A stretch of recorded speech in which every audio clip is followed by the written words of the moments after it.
Punjabi radio USA ਸੁਣ ਰਹੇ ਸਾਰੇ ਹੀ ਮਾਣਯੋਗ ਅਤੇ ਸਤਿਕਾਰਤ ਸਰੋਤਿਆਂ ਨੂੰ ਪਿਆਰ ਸਤਿਕਾਰ ਸਹਿ ਨਿੱਘੀ ਜਿਹੀ ਸਤਿ ਸ੍ਰੀ ਅਕਾਲ। ਸਭ ਨੂੰ ਜੀਆਂ ਨੂੰ ਆਖਦੇ ਹਾਂ।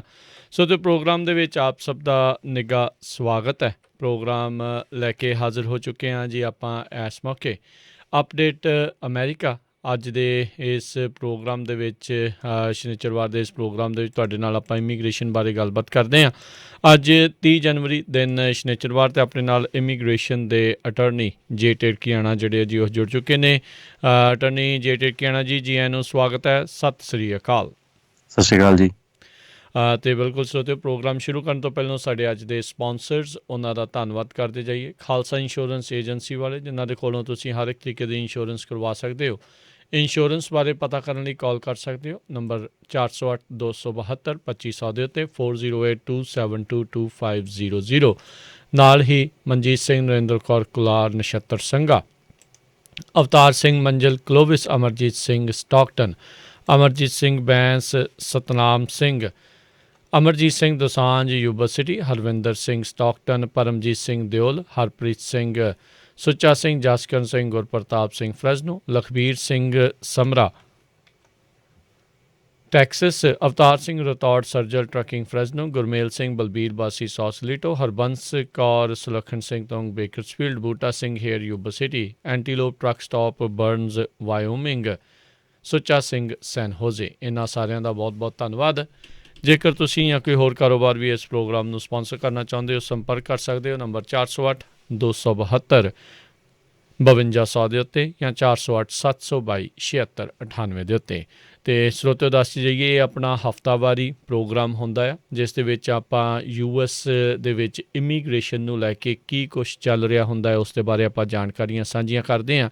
ਇਹ ਪ੍ਰੋਗਰਾਮ ਖਤਮ ਹੋਣ ਤੋਂ ਬਾਅਦ 'ਚ ਤੁਸੀਂ ਪੰਜਾਬੀ ਰੇਡੀਓ USA ਦੀ ਐਪ ਦੇ ਵਿੱਚ ਪੋਡਕਾਸਟ ਦੇ ਜ਼ਰੀਏ ਉਸ ਦੇ ਵਿੱਚ ਵੀ ਸੁਣ ਸਕਦੇ ਹੋ। ਪੁਰਾਣੇ ਇਮੀਗ੍ਰੇਸ਼ਨ ਦੇ ਪ੍ਰੋਗਰਾਮ ਉਹ ਵੀ ਉਸ ਦੇ ਵਿੱਚ ਪਾਏ ਹੋਏ ਨੇ।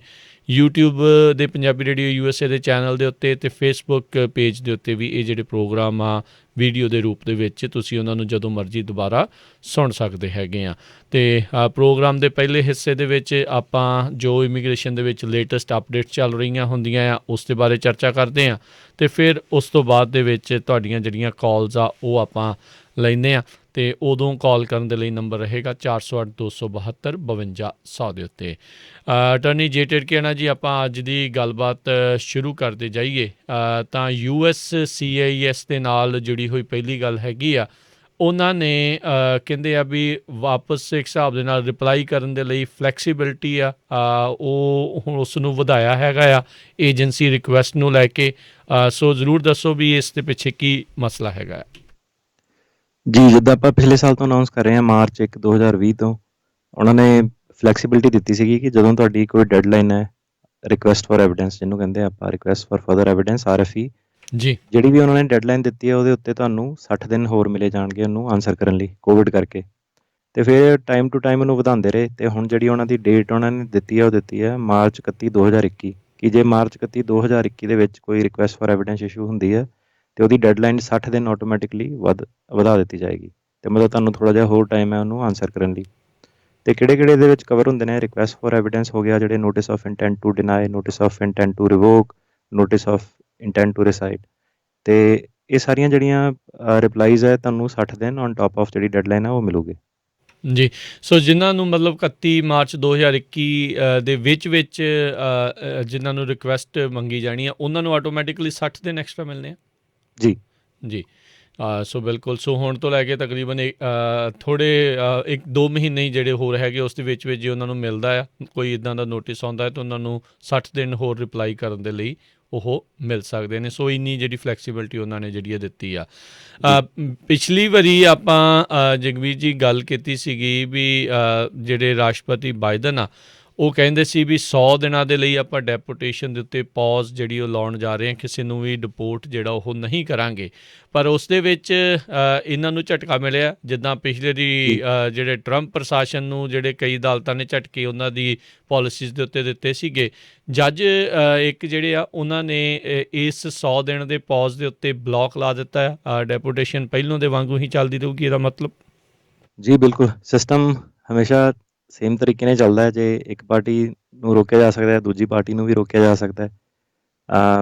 ਇਹ ਪਹਿਲਾਂ ਇਹਨਾਂ ਨੂੰ ਲੀਗਲ ਚੈਲੰਜ ਮਿਲਿਆ। ਮਤਲਬ ਸਭ ਤੋਂ ਪਹਿਲਾਂ ਕੀ ਕੀਤਾ, ਜਿਹੜੇ ਬਾਈਡਨ ਜਦੋਂ ਆਏ ਪਹਿਲੇ ਦਿਨ ਹੀ ਉਹਨਾਂ ਨੇ ਕਿਹਾ ਕਿ 100 ਦਿਨ ਵਾਸਤੇ ਸਾਰੀਆਂ ਡਿਪੋਰਟੇਸ਼ਨ ਪੌਜ਼ ਆ। US district court southern district of Texas ਦਾ ਉਹਨਾਂ ਨੇ 14 ਦਿਨ ਦੀ nationwide temporary restraining order ਦਿੱਤਾ। ਇਹਦੇ ਵਿੱਚ ਉਹਨਾਂ ਨੇ ਕੀ ਕਿਹਾ ਕਿ ਤੁਸੀਂ ਇਹਨੂੰ ਲਾਗੂ ਨਹੀਂ ਕਰ ਸਕਦੇ ਹੋ, ਕਿਉਂਕਿ ਸਾਨੂੰ ਇੱਥੇ ਹੋਰ ਸੁਣਨਾ ਚਾਹੀਦਾ। ਉਹਨਾਂ ਨੇ ਨਾਲ ਇਹ ਵੀ ਕਿਹਾ ਕਿ ਜਿਹੜੇ ਬਾਈਡਨ ਐਡਮਿਨਿਸਟ੍ਰੇਸ਼ਨ ਹੈ, ਕੋਈ ਵੀ ਇਹ ਪਾਲਿਸੀ ਤਦ ਤੱਕ ਨਹੀਂ ਕੈਰੀ ਕਰ ਪਾਊਗੀ ਜਦ ਤੱਕ ਕਿ ਜੱਜ ਨੂੰ 14 ਦਿਨ ਦੇ ਵਿੱਚ ਦੁਬਾਰਾ ਉਹ ਇਸ ਕੇਸ 'ਤੇ ਸੁਣੇ ਨਾ, ਤੇ ਹੋਰ ਅੱਗੇ ਨਾ ਦੇਖੇ ਕਿ ਇਹਨੂੰ ਪਰਮਾਨੈਂਟ ਜਾਂ ਹੋਰ ਕੋਈ ਇੱਥੇ ਇੰਜੰਕਸ਼ਨ ਤਾਂ ਨਹੀਂ ਲਾਣੀ। ਇਹ ਜਿਹੜਾ ਜੱਜ ਸੀਗੇ ਉਹ ਸੀਗੇ ਡਰੂ ਟਿਪਟਨ, ਇਹਨੂੰ ਟਰੰਪ ਉਹਨਾਂ ਨੇ ਅਪੁਆਇੰਟ ਕੀਤਾ ਸੀਗਾ। ਬੇਸਿਕਲੀ ਇਹਨਾਂ ਦਾ ਕਹਿਣਾ ਕੀ ਸੀਗਾ ਕਿ 2 ਚੀਜ਼ਾਂ ਕਰਕੇ ਇਹ ਸਾਨੂੰ ਲਾਅ ਅੱਗੇ ਨਹੀਂ ਜਾ ਸਕਦਾ। 2 ਚੈਲੰਜਸ ਇਹਨੂੰ ਲੀਗਲ। ਪਹਿਲਾ ਚੈਲੰਜ ਇਹ ਹੈ ਕਿ ਐਡਮਿਨਿਸਟ੍ਰੇਟਿਵ ਪ੍ਰੋਸੀਜਰਸ ਐਕਟ ਹੈ, ਉਹਦੀ ਵਾਇਓਲੇਸ਼ਨ ਕੀਤੀ ਹੈ। ਇਹ ਆਪਾਂ ਟਰੰਪ ਦੇ ਪ੍ਰਸ਼ਾਸਨ ਦੌਰਾਨ ਵੀ ਕਈ ਵਾਰੀ ਸੁਣਿਆ ਕਿ ਉਹ ਕਹਿੰਦੇ ਸੀਗੇ ਕਿ ਇਹਨਾਂ ਨੇ ਪ੍ਰੋਸੀਜਰਲ ਰਿਕੁਆਇਰਮੈਂਟਸ ਪੂਰੀਆਂ ਨਹੀਂ ਕੀਤੀਆਂ, ਉਹਦੀ ਇਹ ਵਾਇਓਲੇਸ਼ਨ ਹੈ। ਦੂਸਰਾ ਉਹਨਾਂ ਨੇ ਇਹ ਕਿਹਾ ਕਿ ਜਦੋਂ ਤੁਸੀਂ ਕੋਈ ਵੀ ਇੱਦਾਂ ਦਾ ਲਾਅ ਪਾਸ ਕਰਨਾ, ਤੁਸੀਂ ਇੱਕ ਰੀਜ਼ਨ ਦੇਣਾ ਹੁੰਦਾ, ਪਾਲਿਸੀ ਦੇਣੀ ਹੁੰਦੀ ਹੈ ਕਿ ਕਿਉਂ ਇਹਨੂੰ ਇੰਪਲੀਮੈਂਟ ਕੀਤਾ ਜਾਊਗਾ। ਟਰੰਪ ਦੀ ਵਾਰੀ ਵੀ ਸੇਮ ਉਹਨਾਂ ਨੇ ਕਿਹਾ ਸੀ ਕਿ ਡਾਕਾ ਦੇ ਤੁਸੀਂ ਸਹੀ ਰੀਜ਼ਨ ਨਹੀਂ ਦਿੱਤੇ, ਅਤੇ ਇਹਦੇ ਵਿੱਚ ਵੀ ਉਹਨਾਂ ਨੇ ਸੇਮ ਹੀ ਕਿਹਾ ਕਿ ਤੁਸੀਂ ਸਹੀ ਰੀਜ਼ਨ ਨਹੀਂ ਦਿੱਤੇ ਕਿ ਕਿਉਂ ਇਹਨੂੰ ਡਿਪੋਰਟੇਸ਼ਨਸ ਨੂੰ ਪੌਜ਼ ਕੀਤਾ ਜਾਵੇ। ਇਹਦੇ ਨਾਲ ਉਹਨਾਂ ਨੇ ਇਹ ਵੀ ਕਿਹਾ ਕਿ ਜਿਹੜਾ ਇਮੀਗ੍ਰੇਸ਼ਨ ਲਾਅ ਦੀ ਇੱਕ ਮੈਂਡੇਟਰੀ ਲੈਂਗੁਏਜ ਹੈ ਕਿ ਜਦੋਂ ਤੁਹਾਡੇ ਖਿਲਾਫ ਰਿਮੂਵਲ ਆਰਡਰ ਫਾਈਨਲ ਹੋ ਜਾਂਦਾ, 90 ਦਿਨ ਦੇ ਅੰਦਰ ਅੰਦਰ ਤੁਸੀਂ ਡਿਪੋਰਟੇਸ਼ਨ ਕਰਨੀ ਹੁੰਦੀ ਹੈ। ਮਤਲਬ ਇਹ ਲਾਅ ਦੇ ਵਿੱਚ ਲਿਖਿਆ ਇਹ ਨਹੀਂ ਕਿ ਐਕਚੁਅਲੀ 'ਚ ਕਦੋਂ ਹੁੰਦੀ ਹੈ, ਬਟ ਉਹਨਾਂ ਨੇ ਕਿਹਾ ਕਿ 90 ਦਿਨ ਦੇ ਅੰਦਰ ਡਿਪੋਰਟੇਸ਼ਨ ਕਰੋ। ਅਤੇ ਉਹ ਕਹਿੰਦੇ ਕਿ ਜੇ ਤੁਸੀਂ ਇੱਦਾਂ ਦਾ ਹੁਣ ਲਾਅ ਪਾਸ ਕਰਦੇ ਹੋ ਕਿ 100 ਦਿਨ ਤੱਕ ਡਿਪੋਰਟੇਸ਼ਨ ਜਿਹੜੀ ਆ ਉਹ ਹਾਲਟ ਕੀਤੀ ਜਾਵੇ, ਅਤੇ ਉਹ ਜਿਹੜੀ ਲਾਅ ਲਿਖਿਆ ਹੋਇਆ 90 ਦਿਨ ਵਾਲਾ, ਉਹਦੀ ਵਾਇਓਲੇਸ਼ਨ ਇਹ ਹੋ ਜਾਂਦੀ ਹੈ। 100 ਦਿਨ ਉਹਨੂੰ ਐਕਸੀਡ ਕਰ ਜਾਂਦੇ ਆ। ਤੁਸੀਂ ਇੱਦਾਂ ਦਾ ਲਾਅ ਨਹੀਂ ਬਣਾ ਸਕਦੇ ਹੋ ਕਿ ਜੇ 90 ਦਿਨ ਲਿਖਿਆ। ਹੁਣ ਜੇ ਗੱਲ ਉਹੀ ਹੈ ਕਿ ਜੇ ਹੁਣ 90 ਦੀ ਜਗ੍ਹਾ ਜੇ 100 ਦੀ ਜਗ੍ਹਾ 80 ਦਿਨ ਕਰਦਾ, ਮੇ ਬੀ ਇਹ ਵਾਲਾ ਚੈਲੰਜ ਨਹੀਂ ਆਉਂਦਾ, ਹੈ ਨਾ। ਅਤੇ ਇਹ ਟੈਕਨੀਕਲ ਗਰਾਊਂਡਸ 'ਤੇ ਉਹਨਾਂ ਨੇ ਚੈਲੰਜ ਕੀਤਾ। ਜਿਹੜੇ ਹੁਣ ਪ੍ਰੈਜ਼ੀਡੈਂਟ ਹੈ ਉਹਨਾਂ ਨੇ ਹੋਰ ਵੀ ਕਾਫੀ ਸਾਰੇ ਐਗਜ਼ੈਕਟਿਵ ਆਰਡਰ ਵਗੈਰਾ ਦਿੱਤੇ ਨੇ, ਟਰੈਵਲ ਬੈਨਸ ਵਗੈਰਾ ਕਈ ਹਟਾਏ ਨੇ, ਪਰ ਜਿਹੜਾ ਚੈਲੰਜ ਹੈ ਉਹ 100 ਦਿਨ ਦੀ ਡਿਪੋਰਟੇਸ਼ਨ ਵਾਲਾ ਹੈ। ਜਿਹੜੇ ਇਹਦੇ ਅਟਰਨੀ ਜਨਰਲ ਸੀਗੇ ਜਿਨ੍ਹਾਂ ਨੇ ਟੈਕਸਸ ਦੇ ਵਿੱਚ ਚੈਲੰਜ ਕੀਤਾ ਹੈ, ਕੈਨ ਪੈਕਸਟਨ, ਉਹਨਾਂ ਨੇ ਕਿਹਾ ਕਿ ਇਹ ਸਾਡੀ ਜਿੱਤ ਹੈ। ਉਹਨਾਂ ਨੇ ਸਪੈਸੀਫਿਕਲੀ ਆਪਣੇ ਜਾ ਕੇ ਟਵਿੱਟਰ 'ਤੇ ਦੱਸਿਆ ਕਿ ਇਹ ਲੈਫਟ ਵਿੰਗ ਦੀ ਹਾਰ ਹੈ, ਸਾਡੀ ਜਿੱਤ ਹੈ। ਅਤੇ ਇਹ ਜਿਹੜੇ ਅਟਰਨੀ ਜਨਰਲ ਨੇ ਇਹਨਾਂ ਦੇ ਉੱਤੇ ਆਲਰੇਡੀ ਇੱਕ ਇਨਵੈਸਟੀਗੇਸ਼ਨ ਚੱਲ ਰਹੀ ਹੈ, ਬਰਾਈਬਰੀ ਅਤੇ ਅਬਿਊਜ਼ ਆਫ ਪਾਵਰ ਦੀ। ਹੁਣ ਗੱਲ ਸਾਰੀ ਉਹ ਆ ਜਾਂਦੀ ਹੈ ਕਿ ਜਦੋਂ ਪਹਿਲਾਂ ਸਟ੍ਰਿਕਟਰ ਲਾਅ ਪਾਸ ਹੁੰਦੇ ਸੀਗੇ ਇਮੀਗ੍ਰੇਸ਼ਨ ਨੂੰ ਰਿਸਟ੍ਰਿਕਟ ਕਰਨ ਵਾਲੇ, ਅਤੇ ਆਪਾਂ ਦੇਖਦੇ ਸੀਗੇ, ਅਤੇ ਨਿਊਯਾਰਕ ਅਤੇ ਕੈਲੀਫੋਰਨੀਆ ਇਹ ਵਾਲੇ ਸਟੇਟਸ ਦੇ ਵਿੱਚ ਲਿਟੀਗੇਸ਼ਨ ਹੁੰਦੀ ਸੀ, ਉਹ ਕੇਸ ਰੋਕ ਦਿੱਤੇ ਜਾਂਦੇ ਸੀਗੇ। ਅਤੇ ਹੁਣ ਓਬਵੀਅਸਲੀ ਜਦੋਂ ਡੈਮੋਕ੍ਰੇਟਸ ਪਾਵਰ ਦੇ ਵਿੱਚ ਆਉਂਦੇ ਆ ਅਤੇ ਲਿਬਰਲ ਲਾਜ਼ ਪ੍ਰੋ ਇਮੀਗ੍ਰੇਸ਼ਨ ਪਾਸ ਹੁੰਦੇ ਨੇ, ਅਤੇ ਜਿਹੜੀ ਟੈਕਸਸ, ਅਲਬਾਮਾ, ਮਿਸੀਸਿਪੀ ਇਹ ਵਾਲੀਆਂ ਜਿਹੜੀਆਂ ਸਟੇਟਸ ਹੈਗੀਆਂ ਇਹਦੇ ਵਿੱਚੋਂ ਤੇ ਲਿਟੀਗੇਸ਼ਨ ਸਾਨੂੰ ਦੇਖਣ ਨੂੰ ਮਿਲਦੀ ਹੈ। ਜੀ, ਸੋ ਜਿੱਦਾਂ ਇੱਥੇ ਜੇ ਕਹਿਣਾ ਜੀ ਆਖਿਆ ਜਾਂਦਾ ਚੈੱਕਸ ਐਂਡ ਬੈਲੈਂਸਿਸ, ਸੋ ਇਸ ਹਿਸਾਬ ਦੇ ਨਾਲ ਜਿਹੜੀ ਕਹਿ ਲਓ ਵੀ ਡੈਮੋਕਰੇਟ ਸਟੇਟ ਆ ਜਾਂ ਰਿਪਬਲਿਕ ਸਟੇਟ ਆ, ਆਪਣੇ ਜਿਹੜੇ ਵਿਰੋਧੀ ਪ੍ਰਸ਼ਾਸਨ ਆ ਉਸ ਨੂੰ ਇਸ ਹਿਸਾਬ ਦੇ ਨਾਲ ਜਿਹੜੇ ਚੈੱਕ ਆ ਉਹ ਕਰਦੇ ਰਹਿੰਦੇ ਆ। ਸੋ ਕਿਸੇ ਵੀ ਪ੍ਰਸ਼ਾਸਨ ਦੇ ਲਈ ਕੋਈ ਵੀ ਜਿਹੜੀਆਂ ਚੁਣੌਤੀਆਂ ਉਹ ਘੱਟ ਨਹੀਂ ਹੁੰਦੀਆਂ, ਚਾਹੇ ਉਹ ਰਿਪਬਲਿਕਨ ਪ੍ਰਸ਼ਾਸਨ ਆ ਜਾਵੇ ਅਤੇ ਚਾਹੇ ਉਹ ਡੈਮੋਕਰੇਟ ਪ੍ਰਸ਼ਾਸਨ ਜਿਹੜਾ ਉਹ ਆ ਜਾਵੇ। ਸੋ ਆਪਾਂ ਨੂੰ ਆਉਣ ਵਾਲੇ ਇਹ ਸਾਲਾਂ ਦੇ ਵਿੱਚ ਇਹੀ ਕੁਛ ਜੋ ਆਪਾਂ ਪਿਛਲੀ ਵਾਰੀ ਸੁਣਦੇ ਰਹੇ ਹਾਂ, ਲਾ ਸੂਟ, ਇੱਦਾਂ ਦੇ ਬੈਨ, ਬਲੋਕ, ਇਹ ਸਾਰਾ ਕੁਛ ਅਦਾਲਤਾਂ ਦੇ ਵਿੱਚ ਇੱਦਾਂ ਹੀ ਜਿਹੜੇ ਆ ਉਹ ਚੱਲਦੇ ਰਹਿਣਗੇ। ਇਸ ਸਾਰੇ ਕਾਸੇ ਦੇ ਵਿੱਚ ਅਟਰਨੀ ਜੀ ਵੀ ਆਪਾਂ ਦੇਖ ਰਹੇ ਹਾਂ, ਜਿੱਦਾਂ ਤੁਸੀਂ ਜ਼ਿਕਰ ਕੀਤਾ ਵੀ ਇਹਨਾਂ ਨੇ ਕਾਫੀ ਮੈਮੋਰੰਡਮ ਅਤੇ ਕਈ ਜਿਹੜੇ ਐਗਜ਼ੀਕਿਊਟਿਵ ਆਰਡਰਸ ਜਿਹੜੇ ਆ ਉਹ ਜਾਰੀ ਕੀਤੇ ਆ, ਜਿਨ੍ਹਾਂ ਵਿੱਚ ਟਰੈਵਲ ਬੈਨ ਰਿਪੀਲ ਦਾ ਵੀ ਇੱਕ ਸੀਗਾ। ਕਹਿੰਦੇ ਵੀ ਉਹ ਹੋਣ ਦੇ ਬਾਵਜੂਦ ਵੀ ਅਜੇ ਵੀ ਜਿਹੜੇ ਇਮੀਗਰੈਂਟਸ ਆ ਉਹਨਾਂ ਦੇ ਲਈ ਅਜੇ ਰਾਹ ਐਡੀ ਜਲਦੀ ਸੁਖਾਲਾ ਨਹੀਂ ਹੋਇਆ। ਜੀ, ਪਹਿਲਾਂ ਤਾਂ ਸਭ ਤੋਂ ਪਹਿਲਾਂ ਇਹ ਹੈ ਕਿ ਆਪਾਂ ਗੱਲ ਕਰਦੇ ਸੀਗੇ ਕਿ ਟਰੰਪ ਐਡਮਿਨਿਸਟ੍ਰੇਸ਼ਨ ਨੇ ਕਾਫੀ ਸਾਰੇ ਲਾਜ਼ ਬਣਾਤੇ, ਉਹਨੂੰ ਚੇਂਜ ਕਰਨੇ ਬੜੇ ਔਖੇ ਆ। ਆਪਾਂ ਕਿਉਂ ਕਹਿੰਦੇ ਸੀ ਔਖੇ ਆ? ਐਗਜ਼ੈਕਟਲੀ ਸੇਮ ਰੀਜ਼ਨ ਕਰਕੇ ਕਿ ਕੋਰਟ ਦੇ ਚੈਲੰਜਸ, ਫਿਰ ਤੁਹਾਨੂੰ ਪ੍ਰੋਸੀਜਰ ਪੂਰੇ ਫੋਲੋ ਕਰਨੇ ਪਊਗੇ, ਕਮੈਂਟ ਪੀਰੀਅਡ ਸਾਰਾ, ਅਤੇ ਇੱਦਾਂ ਨਹੀਂ ਹੋ ਸਕਦਾ ਕਿ ਆਉਂਦੇ ਪਹਿਲੇ ਦਿਨ ਹੀ ਤੁਸੀਂ ਸਾਰਾ ਕੁਛ ਚੇਂਜ ਕਰ ਦਿਓ। ਭਾਵੇਂ ਤੁਹਾਡੀ ਮੈਜੋਰਟੀ ਸਰਕਾਰ ਵੀ ਹੋਵੇ, ਚੈਲੰਜਸ ਤੁਹਾਨੂੰ ਫਿਰ ਵੀ ਮਿਲ ਸਕਦੇ ਆ ਉਹਦੇ ਉੱਤੇ। ਅਤੇ ਹੁਣ ਆਪਾਂ ਆਉਣ ਵਾਲੇ ਕੁਛ ਟਾਈਮਾਂ ਦੇ ਵਿੱਚ ਕੀ ਦੇਖਾਂਗੇ ਕਿ ਬਾਈਡਨ ਐਡਮਿਨਿਸਟ੍ਰੇਸ਼ਨ ਨੇ ਜੇ ਕੋਈ ਇਮੀਗ੍ਰੇਸ਼ਨ ਦਾ ਲਾਅ ਪਾਸ ਕਰਨਾ, ਉਹਨਾਂ ਨੂੰ ਵੀ ਪ੍ਰੋਪਰ ਤਰੀਕੇ ਨਾਲ ਆਪਣਾ ਟਾਈਮ ਲੈ ਕੇ, ਰੂਲ ਮੇਕਿੰਗ ਪੀਰੀਅਡ ਜਿਹੜਾ ਕਮੈਂਟ ਵਗੈਰਾ ਦੇ ਕੇ, ਰੀਜ਼ਨਿੰਗ ਦੇ ਨਾਲ ਫਿਰ ਉਹਨਾਂ ਨੂੰ ਅੱਗੇ ਜਾਣਾ ਹੈ, ਅਤੇ ਫਿਰ ਉਸ ਤੋਂ ਬਾਅਦ ਵੀ ਉਹ ਚੈਲੰਜ ਹੋ ਸਕਦੇ ਨੇ। ਪਰ ਇਹ ਹੈ ਕਿ ਸਾਰਿਆਂ ਇਹਨਾਂ ਨੂੰ ਆਪਣਾ ਟਾਈਮ ਲੈਣਾ ਪੈਣਾ ਹੈ। ਫਟਾਫਟ ਆ ਕੇ ਛੇਤੀ ਜੇ ਇੱਦਾਂ ਦੇ ਐਗਜ਼ੈਕਟਿਵ ਆਰਡਰ ਵਗੈਰਾ ਦਿੰਦੇ ਆ ਅਤੇ ਉਹ ਬਿਲਕੁਲ ਚੈਲੰਜ ਹੋ ਸਕਦੇ ਨੇ। ਜਿਹੜਾ ਹੁਣ ਟਰੈਵਲ ਬੈਨ ਦਾ ਕੀ ਸੀਗਾ ਕਿ ਸਭ ਤੋਂ ਪਹਿਲਾਂ ਇਹਨਾਂ ਨੇ ਆ ਕੇ ਜਿਹੜਾ ਮੁਸਲਿਮ ਬੈਨ ਸੀਗਾ ਉਹ ਵਾਲਾ ਹਟਾਤਾ ਹੈ ਨਾ, ਜਿਹੜਾ ਟਰੈਵਲ ਬੈਨ ਲਗਾਇਆ ਹੋਇਆ ਸੀਗਾ ਕਈ ਕੰਟਰੀ 'ਤੇ, ਪਿਛਲੀ ਵਾਰੀ ਵੀ ਆਪਾਂ ਡਿਸਕਸ ਕੀਤਾ। ਜਿਹੜੇ ਹੁਣ ਪ੍ਰੋ ਇਮੀਗ੍ਰੇਸ਼ਨ ਐਡਵੋਕੇਟਸ ਨੇ ਉਹ ਕੀ ਕਹਿੰਦੇ ਨੇ ਕਿ ਜਿਹੜੇ 2 ਹੋਰ ਬੈਨ ਲਗਾਏ ਨੇ, 2 ਹੋਰ ਬੈਨ ਕੀ ਸੀਗੇ ਕਿ ਇੱਕ ਜਿਹੜੇ ਗ੍ਰੀਨ ਕਾਰਡ ਦੇ ਉੱਤੇ ਆਪਾਂ ਦੱਸਿਆ ਸੀਗਾ ਕਿ ਮਾਰਚ 31 ਤੱਕ ਉਹਨਾਂ ਨੇ ਸਾਰੇ ਐਮਬੈਸੀ ਦੇ ਵਿੱਚ ਜਿਹੜੇ ਨਵੇਂ ਗ੍ਰੀਨ ਕਾਰਡ ਵਗੈਰਾ ਦੇਣੇ ਨੇ ਸਿਬਲਿੰਗਸ ਨੂੰ ਜਾਂ ਗ੍ਰੀਨ ਕਾਰਡ ਹੋਲਡਰ ਦੇ ਸਪਾਊਸਸ ਨੂੰ, ਜੀ ਉਹ ਵਾਲਾ ਬੈਨ ਇਹ ਕਹਿੰਦੇ ਹਟਾਇਆ ਜਾਵੇ। ਅਤੇ ਜਿਹੜੇ ਇਹਨਾਂ ਨੇ ਕਿਹਾ ਸੀ ਕਿ ਨਵੇਂ ਵਰਕ ਵੀਜ਼ੇ ਨਹੀਂ ਮਿਲਣੇ, ਉਹ ਵਾਲਾ ਬੈਨ ਹਟਾਇਆ ਜਾਵੇ। ਉਹ ਕਹਿੰਦੇ ਕਿ ਇਹ 2 ਬੈਨ ਹੋਰ ਬਾਈਡਨ ਐਡਮਿਨਿਸਟ੍ਰੇਸ਼ਨ ਨੂੰ ਹਟਾਉਣੇ ਚਾਹੀਦੇ ਆ। ਨੋਰਮਲੀ ਹੁਣ ਟਰੰਪ ਨੇ ਜਿਹੜੀ ਐਮਰਜੈਂਸੀ ਪ੍ਰੋਕਲੇਮੇਸ਼ਨ ਸੀਗੀ ਉਹ 31 ਤਰੀਕ ਤੱਕ ਜਾਂਦੀ ਹੈ, ਮਾਰਚ ਤੱਕ, ਤਦ ਤੱਕ ਤੇ ਆਟੋਮੈਟਿਕਲੀ ਹਟ ਜਾਣੇ ਨੇ, ਪਰ ਉਹ ਕਹਿੰਦੇ ਕਿ ਇਹਨੂੰ ਪਹਿਲਾਂ ਹਟਾਉਣਾ ਚਾਹੀਦਾ। ਹੁਣ ਇਹ ਦੇਖੀਏ ਆਪਾਂ ਕਿ ਜਦੋਂ ਬਾਈਡਨ ਹੁਣੀ ਆਏ, ਪਹਿਲੇ ਦਿਨ ਹੀ ਉਹਨਾਂ ਨੇ ਸਭ ਤੋਂ ਪਹਿਲਾਂ ਜਿਹੜਾ ਮੁਸਲਿਮ ਬੈਨ ਸੀਗਾ ਉਹ ਹਟਾਇਆ। ਜਿਹੜੇ ਇਮੀਗ੍ਰੇਸ਼ਨ ਐਡਵੋਕੇਟ ਆ ਉਹ ਕੀ ਕਹਿੰਦੇ ਕਿ ਬੈਂਡੇਜ ਕਹਿੰਦੇ ਤੁਸੀਂ ਹਾਫ ਵੇ ਨਹੀਂ ਉਤਾਰ ਸਕਦੇ, ਤੁਹਾਨੂੰ ਪੂਰੀ ਬੈਂਡੇਜ ਉਤਾਰਨੀ ਪਊਗੀ। ਤੁਸੀਂ ਇੱਕ ਅੱਧਾ ਲਾਅ ਕਰਕੇ ਛੱਡੋਗੇ, ਪਰ ਬਾਕੀ ਦਾ ਬੈਨ ਤੇ ਫਿਰ ਵੀ ਲੱਗਿਆ ਹੀ ਹੋਇਆ ਕਿ ਕਿਸੇ ਨੂੰ ਗ੍ਰੀਨ ਕਾਰਡ ਨਹੀਂ ਮਿਲਣੇ। ਅਤੇ ਗੱਲ ਤਾਂ ਉੱਥੇ ਆ ਜਾਂਦੀ ਕਿ ਇਹ ਆ ਨਹੀਂ ਸਕਦੇ। ਤੁਸੀਂ ਕਹਿਣ ਨੂੰ ਇੱਕ ਲਾਅ ਨੂੰ ਹਟਾਤਾ ਕਿ ਮੁਸਲਿਮ ਆ ਸਕਦੇ ਆ, ਪਰ ਨਾਲੋਂ ਨਾਲ ਜਿਹੜੇ ਦੂਜੇ ਲਾਅਜ਼ ਆ ਉਹ ਸਾਰੇ ਵੀ ਚੱਲ ਰਹੇ ਨੇ।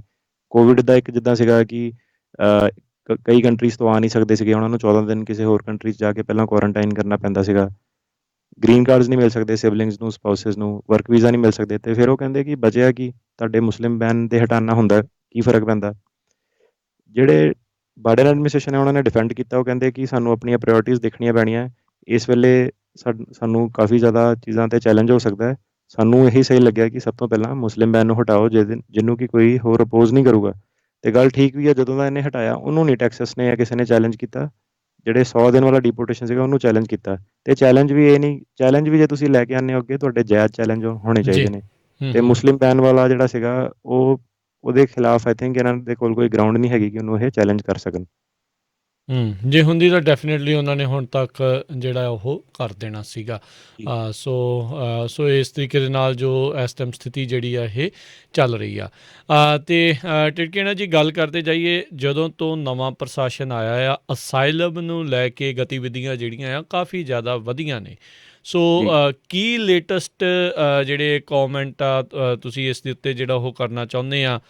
ਕਿਉਂਕਿ ਆਪਾਂ ਦੇਖ ਰਹੇ ਹਾਂ ਵੀ ਖਾਸ ਕਰਕੇ ਜਿਹੜੇ ਮੁਲਕ ਤੋਂ ਆਪਾਂ ਆਏ ਹਾਂ ਉੱਥੋਂ ਬਹੁਤ ਸਾਰੇ ਲੋਕ ਇੱਧਰ ਨੂੰ ਜਿਹੜਾ ਉਹ ਆਉਣਾ ਚਾਹੁੰਦੇ ਆ ਵੀ ਰਹੇ ਨੇ ਅਤੇ ਆਏ ਵੀ ਹੈਗੇ ਨੇ। ਸੋ ਕੀ ਜਿਹੜਾ ਇਸ ਸਾਰੇ ਮਸਲੇ ਦੇ ਵਿੱਚ ਅਸਾਈਲਮ ਨੂੰ ਲੈ ਕੇ ਬਾਈਡਨ ਪ੍ਰਸ਼ਾਸਨ ਹੁਣ ਕੀ ਆਖ ਰਿਹਾ ਆ, ਅਤੇ ਜਿਹੜੇ ਲੋਕ ਅਸਾਈਲਮ ਦੇ ਲਈ ਅਪਲਾਈ ਕਰਨਾ ਚਾਹੁੰਦੇ ਨੇ ਉਹਨਾਂ ਦੇ ਲਈ ਕੀ ਰਸਤਾ ਖੁੱਲ੍ਹਿਆ ਆ ਜਾਂ ਉੱਦਾਂ ਹੀ ਆ ਪਹਿਲੋਂ ਵਾਂਗੂ ਹੀ ਆ? ਸਭ ਤੋਂ ਪਹਿਲਾਂ ਤਾਂ ਇਹ ਹੈ ਕਿ ਕੋਈ ਇਹ ਨਾ ਸੋਚੇ ਕਿ ਰਸਤਾ ਖੁੱਲ੍ਹ ਗਿਆ, ਅੰਦਰ ਆਉਣ ਦੇਣਾ, ਇੱਦਾਂ ਦੀ ਕੋਈ ਚੀਜ਼ ਨਹੀਂ ਹੈ। ਅਜੇ ਵੀ ਲੋਕ ਉੱਥੇ ਬਾਰਡਰ 'ਤੇ ਬੈਠੇ ਹੋਏ ਨੇ। ਉਹਨਾਂ ਨੇ ਸਿਰਫ ਇਹ ਕਿਹਾ ਸੀਗਾ ਕਿ ਜਿਹੜੇ MPP ਹੈ, ਮਾਈਗ੍ਰੇਸ਼ਨ ਪ੍ਰੋਟੈਕਸ਼ਨ ਪ੍ਰੋਟੋਕੋਲ ਜਿਹੜੀਆਂ ਹੈਗੀਆਂ, ਸਟੇ ਇਨ ਮੈਕਸੀਕੋ ਵਾਲਾ ਪ੍ਰੋਗਰਾਮ ਹੈ, ਉੱਥੇ ਅਸਾਈਲਮ ਫਾਈਲ ਕਰੋ। ਉਹ ਚੀਜ਼ਾਂ ਨਹੀਂ ਤੁਹਾਡੇ 'ਤੇ ਬਸ ਐਪਲੀਕੇਬਲ। ਅਤੇ ਦੂਜਾ ਉਹਨਾਂ ਨੇ ਇਹ ਕਿਹਾ ਸੀਗਾ ਕਿ ਹੌਲੀ ਹੌਲੀ ਹੁਣ ਅਗਲੇ ਆਉਣ ਵਾਲੇ 100 ਦਿਨਾਂ ਦੇ ਅੰਦਰ ਅੰਦਰ ਆਪਾਂ ਆਪਣੇ ਜਿਹੜੇ ਪ੍ਰੋਸੀਜਰਸ ਹੈ ਕਿ ਕਿੱਦਾਂ ਆਪਾਂ ਅਸਾਈਲਮ ਦੀ ਰਿਕੁਐਸਟ ਜਾਂ ਐਪਲੀਕੇਸ਼ਨ ਐਕਸੈਪਟ ਕਰਦੇ ਹਾਂ, ਉਹਨੂੰ ਆਪਾਂ ਹੋਰ ਜ਼ਿਆਦਾ ਵਧੀਆ ਤਰੀਕੇ ਨਾਲ ਡਿਫਾਈਨ ਕਰਾਂਗੇ ਤਾਂ ਕਿ ਲੋਕ ਪਿੱਛੋਂ ਹੀ ਨਾ ਕਿਸੇ ਨੂੰ ਮੋੜ ਸਕਣ। ਬਸ ਇੰਨਾ ਉਹਨਾਂ ਨੇ ਕਿਹਾ। ਉਹਨਾਂ ਨੇ ਇਹ ਨਹੀਂ ਕਿਹਾ ਕਿ ਬਾਰਡਰ ਖੋਲ੍ਹਤਾ ਕੋਈ ਵੀ ਆ ਸਕਦਾ। ਅਤੇ ਕਾਫੀ ਸਾਰੀਆਂ ਸਾਨੂੰ ਵੀ ਕਾਲਸ ਆਉਂਦੀਆਂ ਹੈ ਕਿ ਕਈ ਮੁਲਕਾਂ ਦੇ ਵਿੱਚ ਹੈ ਨਾ, ਸਿਰਫ ਇੰਡੀਆ ਹੀ ਨਹੀਂ, ਉਹ ਕਾਫੀ ਸਾਰੇ ਲੋਕਾਂ ਕੋਲ ਪੈਸੇ ਲੈਣ ਲੱਗ ਪਏ ਨੇ ਏਜੰਟ ਵਗੈਰਾ ਕਿ ਬਾਰਡਰ ਖੋਲ੍ਹਤਾ, ਗ੍ਰੀਨ ਕਾਰਡ ਦੇ ਦੇਣੇ ਨੇ, ਐਮਨੈਸਟੀ ਦੇ ਦੇਣੀ ਆ। ਇੱਦਾਂ ਦਾ ਕੋਈ ਰੂਲ ਨਹੀਂ ਹੈਗਾ। ਕੋਈ ਕਿਸੇ ਦੇ ਆਖੇ ਲੱਗ ਕੇ ਆਪਣੇ ਪੈਸੇ ਨਾ ਖਰਾਬ ਕਰੇ। ਜਿਹੜਾ ਸਿਸਟਮ ਹੈ ਅਜੇ ਵੀ ਬੜਾ ਸਟ੍ਰਿਕਟ ਹੈ। ਦੇਖਦੇ ਹਾਂ ਆਉਣ ਵਾਲੇ ਕੁਛ ਮਹੀਨਿਆਂ ਦੇ ਵਿੱਚ ਕੀ ਪਾਲਿਸੀਜ਼ ਕਿੱਦਾਂ ਬਣਦੀਆਂ।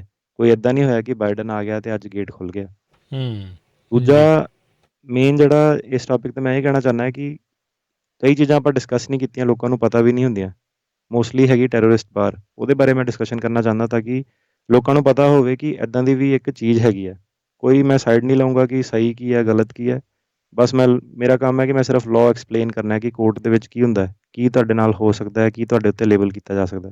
ਜੀ ਪਹਿਲਾਂ ਤਾਂ ਇਹ ਕਿ ਜਿਹੜਾ ਅਸਾਈਲਮ ਹੈ ਉਹਦੇ ਜੇ ਤੁਸੀਂ ਪੋਲੀਟੀਕਲ ਓਪੀਨੀਅਨ ਦੇ ਬੇਸ 'ਤੇ ਮੰਗਦੇ ਹੋ, ਪੋਲੀਟੀਕਲ ਓਪੀਨੀਅਨ ਕੀ ਹੁੰਦਾ? ਪੋਲੀਟੀਕਲ ਓਪੀਨੀਅਨ ਹੁੰਦਾ ਕਿ ਜੇ ਕੋਈ ਤੁਹਾਡਾ ਪੋਲੀਟਿਕਸ ਦੇ ਰਿਲੇਟਿਡ, ਫਾਰਮ ਬਿਲਸ ਦੇ ਰਿਲੇਟਿਡ, ਕੋਈ ਹੋਰ ਪੋਲੀਟੀਕਲ ਸਮੱਸਿਆ ਦੇ ਰਿਲੇਟਿਡ ਤੁਹਾਡਾ ਕੋਈ ਓਪੀਨੀਅਨ ਹੈ, ਮਤਲਬ ਤੁਹਾਡਾ ਇੱਕ ਮੁੱਦਾ ਹੈ ਕਿ ਨਹੀਂ ਇੱਦਾਂ ਨਹੀਂ, ਇੱਦਾਂ ਹੋਣਾ ਚਾਹੀਦਾ, ਉਹਨੂੰ ਪੋਲੀਟੀਕਲ ਓਪੀਨੀਅਨ ਕਹਿੰਦੇ ਨੇ। ਰਿਲੀਜੀਅਸ ਓਪੀਨੀਅਨ ਹੁੰਦਾ ਜੇ ਤੁਹਾਡਾ ਰਿਲੀਜਨ ਦੇ ਬੇਸ 'ਤੇ ਤੁਹਾਡੇ ਨਾਲ ਕੋਈ ਡਿਸਕ੍ਰਿਮੀਨੇਸ਼ਨ ਹੋਈ ਹੈ। ਅਤੇ ਦੋ ਅਲੱਗ-ਅਲੱਗ ਚੀਜ਼ਾਂ ਹੈ, ਕਈ ਵਾਰੀ ਮਿਕਸ ਵੀ ਹੋ ਜਾਂਦੀਆਂ ਰਿਲੀਜਨ ਅਤੇ ਪੋਲੀਟਿਕਸ। ਜਿਹੜਾ ਫਾਰਮਿੰਗ ਬਿੱਲ ਵਾਲਾ ਮੁੱਦਾ ਹੈ ਉਹ ਇੱਕ ਪੋਲੀਟੀਕਲ ਮੁੱਦਾ ਹੈ। ਉਹਦੇ ਬੇਸ 'ਤੇ ਤੁਸੀਂ ਪੋਲੀਟੀਕਲ ਅਸਾਈਲਮ ਕਲੇਮ ਕਰ ਸਕਦੇ ਹੋ, ਰਿਲੀਜੀਅਸ ਅਸਾਈਲਮ ਨਹੀਂ ਕਲੇਮ ਕਰ ਸਕਦੇ। ਜਿਹੜੀ ਹੁਣ ਤੁਹਾਡੀ ਮੇਨ ਆਰਗੂਮੈਂਟ ਹੈ, ਤੁਹਾਡੀ ਮੇਨ ਆਰਗੂਮੈਂਟ ਇਹ ਹੈ ਕਿ ਇਹ ਸਾਡਾ ਪੋਲੀਟੀਕਲ ਓਪੀਨੀਅਨ ਸੀਗਾ ਅਤੇ ਗਵਰਨਮੈਂਟ ਇਹਨੂੰ ਓਪਰੈਸ ਕਰਨ ਦੀ ਕੋਸ਼ਿਸ਼ ਕਰ ਰਹੀ ਹੈ, ਸਾਨੂੰ ਡੈਮੋਕ੍ਰੇਸੀ ਦੇ ਵਿੱਚ ਅੱਗੇ ਵੱਧ ਕੇ ਆਪਣਾ ਸਹੀ ਤਰੀਕੇ ਨਾਲ ਆਪਾਂ ਆਪਣਾ ਪੋਲੀਟੀਕਲ ਓਪੀਨੀਅਨ ਨਹੀਂ ਦੇ ਸਕਦੇ। ਹੁਣ ਜਿਹੜਾ ਕੇਸ ਤੁਸੀਂ ਆਪਣਾ ਉਹਨਾਂ ਦੇ ਸਾਹਮਣੇ ਰੱਖਣਾ ਹੈ, ਉਹ ਤੁਸੀਂ ਜੀ ਇਹ ਦੱਸਣਾ ਹੈ ਕਿ ਪਹਿਲਾਂ ਤਾਂ ਤੁਸੀਂ ਇਹ ਵਾਕਈ ਤੁਹਾਡਾ ਇਹ ਪੋਲੀਟੀਕਲ ਓਪੀਨੀਅਨ ਸੀਗਾ ਕਿ ਨਹੀਂ ਸੀਗਾ। ਇਹਨੂੰ ਤੁਸੀਂ ਕਿੱਦਾਂ ਡੈਮੋਨਸਟ੍ਰੇਟ ਕਰ ਸਕਦੇ ਹੋ? ਇਹਨੂੰ ਤੁਸੀਂ ਆਪਣੀ ਪਾਰਟਿਸਿਪੇਸ਼ਨ ਨਾਲ, ਆਪਣੀ ਆਵਾਜ਼ ਨਾਲ, ਕਿ ਤੁਸੀਂ ਕੀ ਸੋਸ਼ਲ ਮੀਡੀਆ 'ਤੇ ਪੋਸਟ ਕੀਤਾ, ਤੁਸੀਂ ਪਰਸਨਲੀ ਕਿੰਨੀ ਵਾਰੀ ਰੈਲੀਆਂ 'ਤੇ ਗਏ, ਤੁਹਾਡੇ ਰਿਸ਼ਤੇਦਾਰ ਉੱਥੇ ਇੰਡੀਆ ਦੇ ਵਿੱਚ ਕਿੰਨੀ ਵਾਰੀ ਰੈਲੀਜ਼ ਵਗੈਰਾ 'ਤੇ ਗਏ। ਜੇ ਉਹ ਤੁਸੀਂ ਸਾਰੀ ਆਪਣੀ ਪਾਰਟਿਸਿਪੇਸ਼ਨ ਦਿਖਾਓਗੇ ਤਾਂ ਤੁਸੀਂ ਸ਼ੋਅ ਕਰ ਸਕਦੇ ਹੋ ਕਿ ਤੁਹਾਡਾ ਪੋਲੀਟੀਕਲ ਓਪੀਨੀਅਨ ਸੀਗਾ। ਨਹੀਂ ਤਾਂ ਇੱਦਾਂ ਤਾਂ ਕੋਈ ਵੀ ਕਹੀ ਜਾਵੇ, 2 ਬਿਲੀਅਨ ਲੋਕੀ ਹੈ ਕੰਟਰੀ ਦੇ ਵਿੱਚ, ਸਾਰੇ ਕਹੋਗੇ ਕਿ ਮੇਰਾ ਪੋਲੀਟੀਕਲ ਓਪੀਨੀਅਨ ਹੈ ਨਾ। ਦੋ ਚੀਜ਼ਾਂ, ਇੱਕ ਤੁਹਾਡਾ ਪਹਿਲਾਂ ਪੋਲੀਟੀਕਲ ਓਪੀਨੀਅਨ ਹੋਣਾ ਚਾਹੀਦਾ ਹੈ, ਦੂਜੀ ਚੀਜ਼ ਉਹ ਪੋਲੀਟੀਕਲ ਓਪੀਨੀਅਨ ਦੇ ਕਾਰਨ ਤੁਹਾਨੂੰ ਕੋਈ ਹਾਰਮ ਹੋਇਆ ਹੋਵੇ, ਜਾਂ ਤੁਹਾਡੇ ਕਿਸੇ ਰਿਸ਼ਤੇਦਾਰ ਨੂੰ, ਜਾਂ ਤੁਹਾਡੇ ਸੱਜਣ ਮਿੱਤਰ ਨੂੰ, ਜਾਂ ਕੋਈ ਤੁਹਾਨੂੰ ਬੰਦਾ ਜਾਣਦਾ ਤੁਹਾਡੇ ਪਿੰਡ ਦਾ, ਲਾਗੇ ਦਾ, ਜਿਹਨੂੰ ਤੁਸੀਂ ਦੇਖਿਆ ਕਿ ਹਾਰਮ ਹੋਇਆ, ਜਿਹਦੇ ਕਰਕੇ ਤੁਹਾਨੂੰ ਲੱਗਦਾ ਕਿ ਤੁਹਾਡਾ ਇਹ ਪੋਲੀਟੀਕਲ ਓਪੀਨੀਅਨ ਸੀਗਾ ਕਿਉਂਕਿ ਸਰਕਾਰ ਨੇ ਜਾਂ ਸਰਕਾਰ ਦੇ ਛੱਡੇ ਹੋਏ ਗੁੰਡਿਆਂ ਨੇ ਪੱਥਰ ਮਾਰਿਆ, ਕੁੱਟਿਆ, ਪਰਚੇ ਦਰਜ ਕਰਤੇ, ਅਤੇ ਮੇਰੇ ਨਾਲ ਵੀ ਇੱਦਾਂ ਹੋਊਗਾ। ਹੁਣ ਜਿਹੜੀ ਸਰਕਾਰੀ ਵਕੀਲ ਹੁੰਦਾ DHS, department of homeland security ਵਾਲੇ, ਉਹਨਾਂ ਦਾ ਕੰਮ ਹੈਗਾ ਕਿ ਤੁਹਾਡਾ ਜੋ ਵੀ ਤੁਸੀਂ ਬਿਆਨ ਦੇਣੇ ਆ, ਉਹਨਾਂ ਨੇ ਉਹਨੂੰ ਅਪੋਜ਼ ਕਰਨਾ। ਜਿੱਦਾਂ ਆਪਾਂ ਸਾਰਾ ਤਿਆਰ ਕਰਾਂਗੇ, ਹੁਣ ਆਪਾਂ ਕਿੱਦਾਂ ਕੇਸ ਤਿਆਰ ਕਰਾਂਗੇ? ਆਪਾਂ ਸਾਰੇ ਜਿਹੜੇ ਕੰਟਰੀ ਐਵੀਡੈਂਸ ਹੈ ਉਹ ਇਕੱਠੇ ਕਰਾਂਗੇ, ਜਿਹੜੇ ਇਕੱਲੇ ਲੋਕਾਂ ਨੂੰ ਪੁਲਿਸ ਨੇ ਕੁੱਟਿਆ ਉਹਦੀਆਂ ਫੋਟੋਜ਼ ਵਗੈਰਾ ਲਗਾਵਾਂਗੇ। ਜੇ ਕਿਸੇ ਪ੍ਰਾਈਵੇਟ ਐਕਟਰ ਨੇ, ਜਿਹੜੇ ਹੁਣ ਕੋਈ RSS ਦੇ ਬੰਦੇ ਆ, ਉਹ ਕੋਈ ਡਰੈਸ ਵਗੈਰਾ ਪਾ ਕੇ, ਪੁਲਿਸ ਦੀ ਡਰੈਸ ਪਾ ਕੇ ਵਿੱਚ ਕਹਿੰਦੇ ਚਲੇ ਗਏ ਸੀਗੇ ਪ੍ਰੋਟੈਸਟ ਦੇ ਵਿੱਚ, ਪੱਥਰ ਪੁੱਥਰ ਉਹਨਾਂ ਨੇ ਮਾਰੇ, ਜਦੋਂ ਉਹ ਕੁਛ ਕਰਦੇ ਸੀ ਪੁਲਿਸ ਕੁਛ ਨਹੀਂ ਕਹਿੰਦੀ, ਜਦੋਂ ਇੱਧਰੋਂ ਦੀ ਜਿਹੜੇ ਪੀਸਫੁਲ ਲੋਕੀ ਆ ਇਹ ਕੁਛ ਰਿਟੈਲੀਏਟ ਕਰਦੇ ਆ ਤਾਂ ਪੁਲਿਸ ਵਿੱਚ ਪੈ ਜਾਂਦੀ ਹੈ। ਅਤੇ ਤੁਹਾਨੂੰ ਇਹ ਸਾਰਾ ਵਧੀਆ ਤਰੀਕੇ ਨਾਲ ਐਕਸਪਲੇਨ ਕਰਨਾ ਪਏਗਾ ਕਿ ਕੀ ਸਿਚੁਏਸ਼ਨ ਸੀਗੀ, ਕਿਉਂਕਿ ਹੁਣ ਮੀਡੀਆ ਦੇ ਤਾਂ ਐਵੀਡੈਂਸ ਦੋਨੋਂ ਬੰਨੇ ਦੇ ਅਵੇਲੇਬਲ ਆ। ਜਿਹੜੇ DHS ਵਾਲੇ ਆ ਉਹ ਵੀ ਆਪਣਾ ਐਵੀਡੈਂਸ, ਜਿਹੜਾ ਕੰਟਰੀ ਕੰਡੀਸ਼ਨਸ ਹੈ, ਉਹ ਵੀ ਆਪਣੀਆਂ ਤਿਆਰ ਕਰਕੇ ਲੈ ਕੇ ਆਓਗੇ। ਉਹ DHS ਵਾਲਾ ਅਟਰਨੀ ਇਹ ਆਰਗਿਊ ਕਰੂਗਾ ਕਿ ਇਹ ਜਿਹੜੀ ਸਰਕਾਰ ਸੀਗੀ, ਇਹਨਾਂ ਨੂੰ ਇੱਕ ਆਪਸ਼ਨ ਦਿੱਤੀ ਸੀਗੀ ਕਿ ਟੇਬਲ 'ਤੇ ਆਓ, ਆ ਕੇ ਨੈਗੋਸ਼ੀਏਟ ਕਰੋ, ਅਤੇ ਦੂਜੇ ਧਿਰੇ ਨੇ ਨੈਗੋਸ਼ੀਏਟ ਨਹੀਂ ਕੀਤਾ। ਇਹ DHS ਦੀ ਸਾਈਡ ਹੋਊਗੀ, ਅਤੇ ਤੁਹਾਡੀ ਸਾਈਡ ਇਹ ਹੋਣੀ ਚਾਹੀਦੀ ਹੈ। ਤੁਹਾਨੂੰ ਪੂਰਾ ਆਪਣਾ ਐਕਸਪਲੇਨ ਕਰਨਾ ਪਊਗਾ ਕਿ ਨੈਗੋਸੀਏਸ਼ਨ ਕਿਉਂ ਫੇਅਰ ਨੈਗੋਸੀਏਸ਼ਨ ਨਹੀਂ ਸੀਗੀ। ਸਾਰਾ ਤੁਹਾਨੂੰ ਐਕਸਪਲੇਨ ਕਰਨਾ ਪਊਗਾ ਕਿ ਕੀ ਮੰਡੀ ਵਗੈਰਾ ਦਾ ਕੀ ਸਿਸਟਮ ਹੈ, ਜੇ ਟੁੱਟ ਜਾਂਦਾ ਹੈ 5 ਸਾਲ ਬਾਅਦ, 10 ਸਾਲ ਬਾਅਦ, ਇਹਦੇ ਕੀ ਵਾਈਡਰ ਇੰਪਲੀਕੇਸ਼ਨਸ ਹੈਗੇ ਆ। ਅਤੇ ਮਤਲਬ ਕਿ ਤੁਹਾਨੂੰ ਆਪਣਾ ਜਿਹੜਾ ਪੋਲੀਟੀਕਲ ਓਪੀਨੀਅਨ ਹੈ ਉਹ ਪੂਰੇ ਤਰੀਕੇ ਨਾਲ ਤੁਹਾਨੂੰ ਪਤਾ ਹੋਣਾ ਚਾਹੀਦਾ ਕਿ ਇਹ ਮੁੱਦਾ ਕੀ ਹੈਗਾ। ਸਿਰਫ ਇਹ ਨਹੀਂ ਕਿ ਫਾਰਮਿੰਗ ਬਿੱਲ ਸੀਗੇ ਅਤੇ ਮੈਂ ਉਹਨੂੰ ਅਪੋਜ਼ ਕਰਦਾ, ਦੈਟ ਇਜ਼ ਨਾਟ ਇਨਫ। ਕਿਉਂਕਿ ਜਿਹੜੀ ਸਰਕਾਰ ਕਹੂਗੀ, DHS ਜਿਹੜੀ ਅਮਰੀਕਾ ਦੀ ਸਰਕਾਰ, ਉਹ ਕਹੂਗੀ ਕਿ ਤੁਹਾਨੂੰ ਸਰਕਾਰ ਨੇ ਮੌਕਾ ਦਿੱਤਾ ਸੀਗਾ ਕਿ ਅੱਗੇ ਵਧੋ, ਟੇਬਲ 'ਤੇ ਆ ਕੇ ਬੈਠ ਕੇ ਨੈਗੋਸੀਏਸ਼ਨ ਕਰੋ। ਬੜੀ ਵਾਰੀ ਨੈਗੋਸੀਏਸ਼ਨਸ ਹੋਈਆਂ ਅਤੇ ਤੁਸੀਂ ਐਕਸੈਪਟ ਨਹੀਂ ਕੀਤਾ ਉਹਨੂੰ, ਹੈ ਨਾ। ਅਤੇ ਜੀ ਜਿਹੜੇ ਤੁਹਾਡੇ ਬਰੀਫ ਆ, ਜਿਹੜੇ ਤੁਹਾਡੇ ਬਿਆਨ ਹੈ, ਉਹਦੇ ਵਿੱਚ ਤੁਹਾਨੂੰ ਇਹ ਸਾਰਾ ਪਤਾ ਹੋਣਾ ਚਾਹੀਦਾ ਹੈ ਕਿ ਬਿੱਲ ਦੇ ਮਕੈਨਿਕਸ ਕੀ ਸੀਗੇ, ਕਿੰਨੀ ਵਾਰੀ ਮੀਟਿੰਗਸ ਹੋਈਆਂ, ਕੀ ਹੋਇਆ ਮੀਟਿੰਗਸ 'ਚ, ਉਹਨਾਂ ਨੇ ਕਿਹੜੇ ਲੋਕਾਂ ਨੂੰ ਪਹਿਲ ਦਿੱਤੀ, ਕਿਹੜੇ ਲੋਕਾਂ ਨੂੰ ਨਹੀਂ ਪਹਿਲ ਦਿੱਤੀ, ਕਿੱਦਾਂ ਜਿਹੜਾ ਟਰੂ ਇੱਕ ਪੋਲੀਟੀਕਲ ਮੂਵਮੈਂਟ ਸੀ ਉਹਨੂੰ ਕਿੱਦਾਂ ਸਪਰੈਸ ਕੀਤਾ। ਅਤੇ ਜਿਹੜੀ DHS ਹੈ ਉਹ ਵੀ ਕਹੂਗੀ ਕਿ ਜਿਹੜਾ ਇਹ ਪ੍ਰੋਟੈਸਟ ਸੀਗਾ ਇਹ ਪੀਸਫੁਲ ਨਹੀਂ ਸੀਗਾ, ਇੱਕ ਫੈਕਸ਼ਨ ਨੇ ਪੀਸਫੁਲੀ ਪ੍ਰੋਟੈਸਟ ਨਹੀਂ ਕੀਤਾ। ਅਤੇ ਤੁਹਾਨੂੰ ਇਹ ਵੀ ਦੱਸਣਾ ਪੈਣਾ ਕਿ ਤੁਸੀਂ ਕਿਹੜੀ ਫੈਕਸ਼ਨ ਨੂੰ ਬਿਲੋਂਗ ਕਰਦੇ ਸੀਗੇ, ਤੁਹਾਡਾ ਪਰਸਨਲੀ ਤੁਹਾਡਾ ਓਪੀਨੀਅਨ ਕੀ ਸੀਗਾ, ਕਿ ਤੁਹਾਡਾ ਵਿਚਾਰ ਕੀ ਸੀਗਾ, ਤੁਸੀਂ ਕਿਸ ਇਰਾਦੇ ਨਾਲ ਅੱਗੇ ਗਏ ਸੀਗੇ। ਅਤੇ ਰੈਲੀਵੈਂਟ ਕਿਉਂ ਹੈਗਾ? ਕਿਉਂਕਿ US ਲਾਅ ਦੇ ਵਿੱਚ ਕੁਛ ਇੱਕ ਪ੍ਰੋਵੀਜ਼ਨਸ ਹੈਗੀਆਂ ਜਿਹਨੂੰ ਕੀ ਕਹਿੰਦੇ ਨੇ, ਟੈਰੋਰਿਸਟ ਬਾਰ। ਜੀ ਟੈਰੋਰਿਸਟ ਬਾਰ ਅਤੇ ਮਟੀਰੀਅਲ ਸਪੋਰਟ ਬਾਰ, ਉਹਦੇ ਥੱਲੇ ਤੁਹਾਨੂੰ ਕਾਫੀ ਸਾਰੇ ਇਮੀਗ੍ਰੇਸ਼ਨ ਬੈਨੀਫਿਟਸ ਜਿਹੜੇ ਆ ਉਹ ਪ੍ਰੋਹਿਬਿਟ ਕੀਤੇ ਜਾ ਸਕਦੇ ਨੇ। ਸੋ ਬਿਲਕੁਲ, ਸੋ ਇਹ ਟੈਰਰਿਸਟ ਬਾਰ ਹੈ ਕੀ ਆ? ਜਿੱਦਾਂ ਤੁਸੀਂ ਮਟੀਰੀਅਲ ਸਪੋਰਟ ਦੀ ਗੱਲ ਕੀਤੀ ਹੈ, ਅਤੇ ਇੱਕ ਹੋਰ ਜਿਹੜੀ ਨਾਲ ਇਸ ਦੇ ਵਿੱਚੋਂ ਗੱਲ ਕੀਤੀ ਹੈ, ਸੋ ਕੀ ਹੈਗਾ ਆ ਟੈਰਰਿਸਟ ਬਾਰ? ਜੇ ਕਿਸੇ ਦੇ ਉੱਤੇ ਲੱਗ ਜਾਂਦਾ ਹੈ ਜਾਂ ਅਪਰੂਵ ਹੋ ਜਾਂਦਾ, ਜਿੱਦਾਂ ਤੁਸੀਂ ਕਿਹਾ ਵੀ ਉਹ ਬੇਸਿਕਲੀ ਅਮਰੀਕਾ 'ਤੇ ਆਉਣ ਤੋਂ, ਤਾਂ ਹੁਣ ਉਹਦੇ ਲਈ ਦਰਵਾਜ਼ੇ ਬੰਦ ਹੋ ਜਾਣਗੇ ਫਿਰ? ਜੀ, ਬੇਸਿਕਲੀ ਇਹਨਾਂ ਨੇ ਨਾ ਪੈਟਰੀਓਟਸ ਐਕਟ ਸੀਗਾ ਇੱਕ ਇਹਨਾਂ ਦਾ, ਅਤੇ ਰੀਅਲ ID ਐਕਟ ਸੀਗਾ। ਇਹ ਜੀ ਦੋ ਜਿਹੜੇ ਐਕਟ ਸੀਗੇ 9/11 ਤੋਂ ਬਾਅਦ, ਇਹ ਦੋ ਐਕਟਸ ਨੇ ਕਾਫੀ ਸਾਰੇ ਟੈਰੋਰਿਜ਼ਮ ਦੇ ਲਾਜ਼ ਲੇ ਡਾਊਨ ਕੀਤੇ। ਅਤੇ ਇਹ ਜਿਹੜੇ ਲਾਅ ਸੀਗੇ, ਪੈਟਰੀਓਟ ਐਕਟ ਅਤੇ ਰੀਅਲ ID ਐਕਟ, 'ਤੇ ਇਹ ਅਮਰੀਕੀ ਸਰਕਾਰ ਨੇ ਇਮੀਗ੍ਰੇਸ਼ਨ ਨੈਸ਼ਨੈਲਿਟੀ ਐਕਟ ਦੇ ਉੱਤੇ ਵੀ ਲਾਗੂ ਕੀਤੇ, ਜਿਹਦੇ ਥੱਲੇ ਕਿ ਉਹਨਾਂ ਨੇ ਕਾਫੀ ਸਾਰੇ ਰੂਲਸ ਬਣਾਏ ਕਿ ਜੇ ਕੋਈ ਵੀ ਟੈਰੋਰਿਸਟ ਐਕਟੀਵਿਟੀਜ਼ ਦੇ ਵਿੱਚ ਫੜਿਆ ਜਾਂਦਾ, ਕਿਸੇ ਵੀ ਕਿਸਮ ਦੀ ਵਾਇਲੈਂਟ ਐਕਟੀਵਿਟੀਜ਼ ਦੇ ਨਾਲ ਉਹਦੀ ਐਸੋਸੀਏਸ਼ਨ ਹੋ ਜਾਂਦੀ ਹੈ, ਜਾਂ ਉਹ ਕਿਸੇ ਵੀ ਕਿਸਮ ਦੀ, ਭਾਵੇਂ ਡਾਇਰੈਕਟਲੀ ਨਹੀਂ ਪਾਰਟੀਸਪੇਟ ਕਰਦਾ, ਪਰ ਕਿਸੇ ਵੀ ਕਿਸਮ ਦੀ ਸਪੋਰਟ ਦਿੰਦਾ ਹੈ।